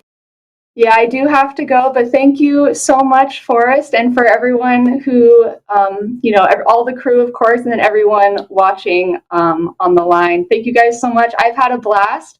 I hope I get to come back, but this was a really, really fun time, and I had tons of fun. So thank you guys, and thank you, Forrest, again. Thank you for being here, dude. It was really awesome. And please, everybody, go follow Morticia on all the things and give her some love and tell her that we sent you. She does an amazing job. And this is one of those things, I've mentioned this before. I love working with you and with Erika and everybody. It's so cool to sit next to somebody who knows so fucking much more than me about a thing. You know what I mean? I love that shit. So thank you so much for being here. I seriously appreciate it. And I hope to work with you again sometime. Yeah. Have a good night, everyone. See ya. Bye-bye. With that, I'll take on these last few super chats, the superiest of them all. Thank you for the awesome answer. Pronounced Teterama. Gotcha. Okay, cool. Right on. I learned a thing. I will forget, but I appreciate you reiterating. Or not reiterating, but elucidating. $10 from Chris. At some point, there was a moment where we started to think and eventually talk and then some. At one point in evolutionary history, did humans become aware of their self-awareness? I'm confused. Thanks. That's a great question. You should learn the thing. You should go check it out. You should be the scientist to know how that works or to figure it out, because I couldn't tell you what exact time where we became aware of our own self-awareness. I can tell you, like, we can test for self-awareness in other non-human primates, and it's really cool, and also other non-human animals in general. But like, in terms of being aware of how aware you are, I wouldn't even know where to begin asking that question. It's a really cool question, though. Alyssa Wynn sent $5. If someone asks you if a god, you say yes. Also, for all we know, all the existence could be the product of an infinite improbability drive. True. That's one thing. Oh goodness, that's one thing we talk about on this channel from time to time, is that, like, there's nothing that's going to beat hard solipsism. So, like, at the end of the day, I could be God. I could have invented this whole world today. I could have just imagined everything around me. I could be, a brain in a vat. I could be all the things. So if somebody asks me if I'm God, in some way or another, probably, who knows? But, like, I don't have enough of an ego to use the term. $5 from Norp Florbson. Good name. The rake's progress is pretty lit. That is, the rake punished, or the rake's progress. That's so another term for Don Giovanni, another name for Don Giovanni. Really fucking good one. Really fucking good. Coworker has gone from water memory to flat earth to, as of this week, repeating a version of blood libel. Fuck. Feel tired and lost trying to learn him out of this. I'm deeply concerned. That's $9.99 from Fancy Wire. Yeah, dude, if somebody is going to be that deliberately stupid, then there's not a lot you can do. Because the thing about shit like that, like when it comes to like water memory, it takes like less time than it takes to explain why that's fucking dumb, to actually just go learn what a water molecule looks like and why it behaves as a polar molecule, and that there's no fucking reason to assume that it has any kind of memory. You know what I mean? It's much faster to just go learn the damn science. Talking about flat Earth again, literally everything we would know about everything, every bit of science, period, is incorrect if the Earth is flat. So which you want to go, like, does that mean that it's necessarily not true? Of course not. But like, it's a very expensive thing to say. And blood libel, you know what? I don't fucking associate with fucking dumbass racists. So like, if someone's going to lean into that, they're like one step away from fucking phrenology. And frankly, I'm not a fan. So yeah, dude, I would say if you're talking about feeling tired and lost and everything like that, I would say distance. Distance is key. Get away from that shit, because that shit is crazy. It's a bad time. Shut on a nasty jazz. $10 from Erikapedia. After the truck call, Forrest is the only human alive who's legally allowed to use attack helicopter pronouns, because he airwolfed that shit. Well, that's very kind of you to say. Thank you very much. I don't think I deserve any credit for that. That was just the right thing to do in that situation. I'll tell you what. This is something that I said on the podcast when Jimmy called me the other day, and I'll say it again now. Is that when we talk about nobody has to go as fucking violent and as aggressive as I did in that situation, of course, but like, you do need to say something when you notice shit like that. And here's the thing: a lot of people out here, we get a lot of, if you have trans friends and you're not willing to start a fight for them, to knock somebody down a few pegs when they're shitty towards them, to vote for people who are going to protect their interests and vote against people who are going to work against their well-being and their safety. If you're not willing to go to bat for your trans friends, you don't have trans friends. You know trans people. And there's a big fucking difference. And that doesn't just apply to trans people. That applies to any marginalized group. I'm talking about gay people. I'm talking about people of color. Like if you are friends with these people and you're not willing to go to the mat for these people, you're not friends with these people. That's my opinion. Because goddamn, I would expect my friends to do the same to me. You know what I mean? I would expect them to do the same for me, and I wouldn't be friends with them if they wouldn't. $4.99 from Simeon Urchin. Hey, back again. I have a very, very important question. Do you consider 6 a few? And yes, I will be judging. 6 could be a few. 6 could be a few. In some contexts, like if I'm talking about like a few cars, 6 could be a few. If I'm talking about like, I don't know, I would say 6 could be a few. I would say that I would be okay with it. I wouldn't, if you said a few, I would think more in the vein of like 3 to 4, but if you said a few and it was 6, I wouldn't be mad about it. I'd be fine with that. I would, however, say that 7 isn't several. That's a Survivor reference. If you like Survivor, you'll get that shit. Oh, fuck, that's the end of the show. And now it's my big dumb face up here with nothing to do. Thank you so much for watching. That's the end of the thing. That's the whole damn show. Is we talked about stuff. We talked to some theists and one atheist as well about a lot of things. We lived, we learned, we had a great time. I'm trying to resize my there it is. $10 from Philip Leach.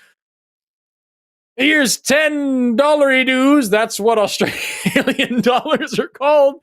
That's the official denomination of Australian dollar is the $1 enough for an instant coffee. Well, thank you very much. That's very kind of you. I appreciate that. Now it's my dumb, ugly face again. Thank you so much for being here. Thanks so much for tuning in. Thanks so much for asking great questions. Thanks so much for listening to Morticia and I talk about the world and our opinions. I hope to have Morticia back sometime because I feel like the calls that we got, she didn't really have a chance to chime in. I was expecting, usually on SkepTalk, we get like no fucking theist callers. And we get like all these science people. And I was excited for people to ask her a bunch of microbiome questions. But we actually got some great theist callers today, which I'm not complaining about. I'm just saying it was unexpected. But hopefully we can feature her some more because she is smart as fuck. And I would love to have a little bit more of her expertise on air. Same thing with we had Jesse Jurdak on, which again I'm gonna do that again. That dude is great talking about deconstruction, talking about religious trauma. Fucking awesome because he's been through a lot. And so I hope to have him be able to share his expertise a little bit more. Just tune in for all the other shows. Become a Patreon. Fuck, dude. Become a patron. To become a channel member. Tune into other shows. Buy some merch from the merch store. Or just, smash that subscribe button and the share button as well and spread the word that we, as a collection of weird fucking people that make atheist content on the internet are here for you. And we want to hear your questions and we want to hear your concerns and we want to talk to you and we want to answer questions about what you believe and why. And so if you're into that kind of content, then that's what we're here for. And with that, I'm bad at Bye. I love that that's the picture of Morticia that we have. I love that that's what's saying there. Have an awesome rest of your day. Never stop learning. There's still a couple of spots left on my Galapagos trips if you want to go. See you later.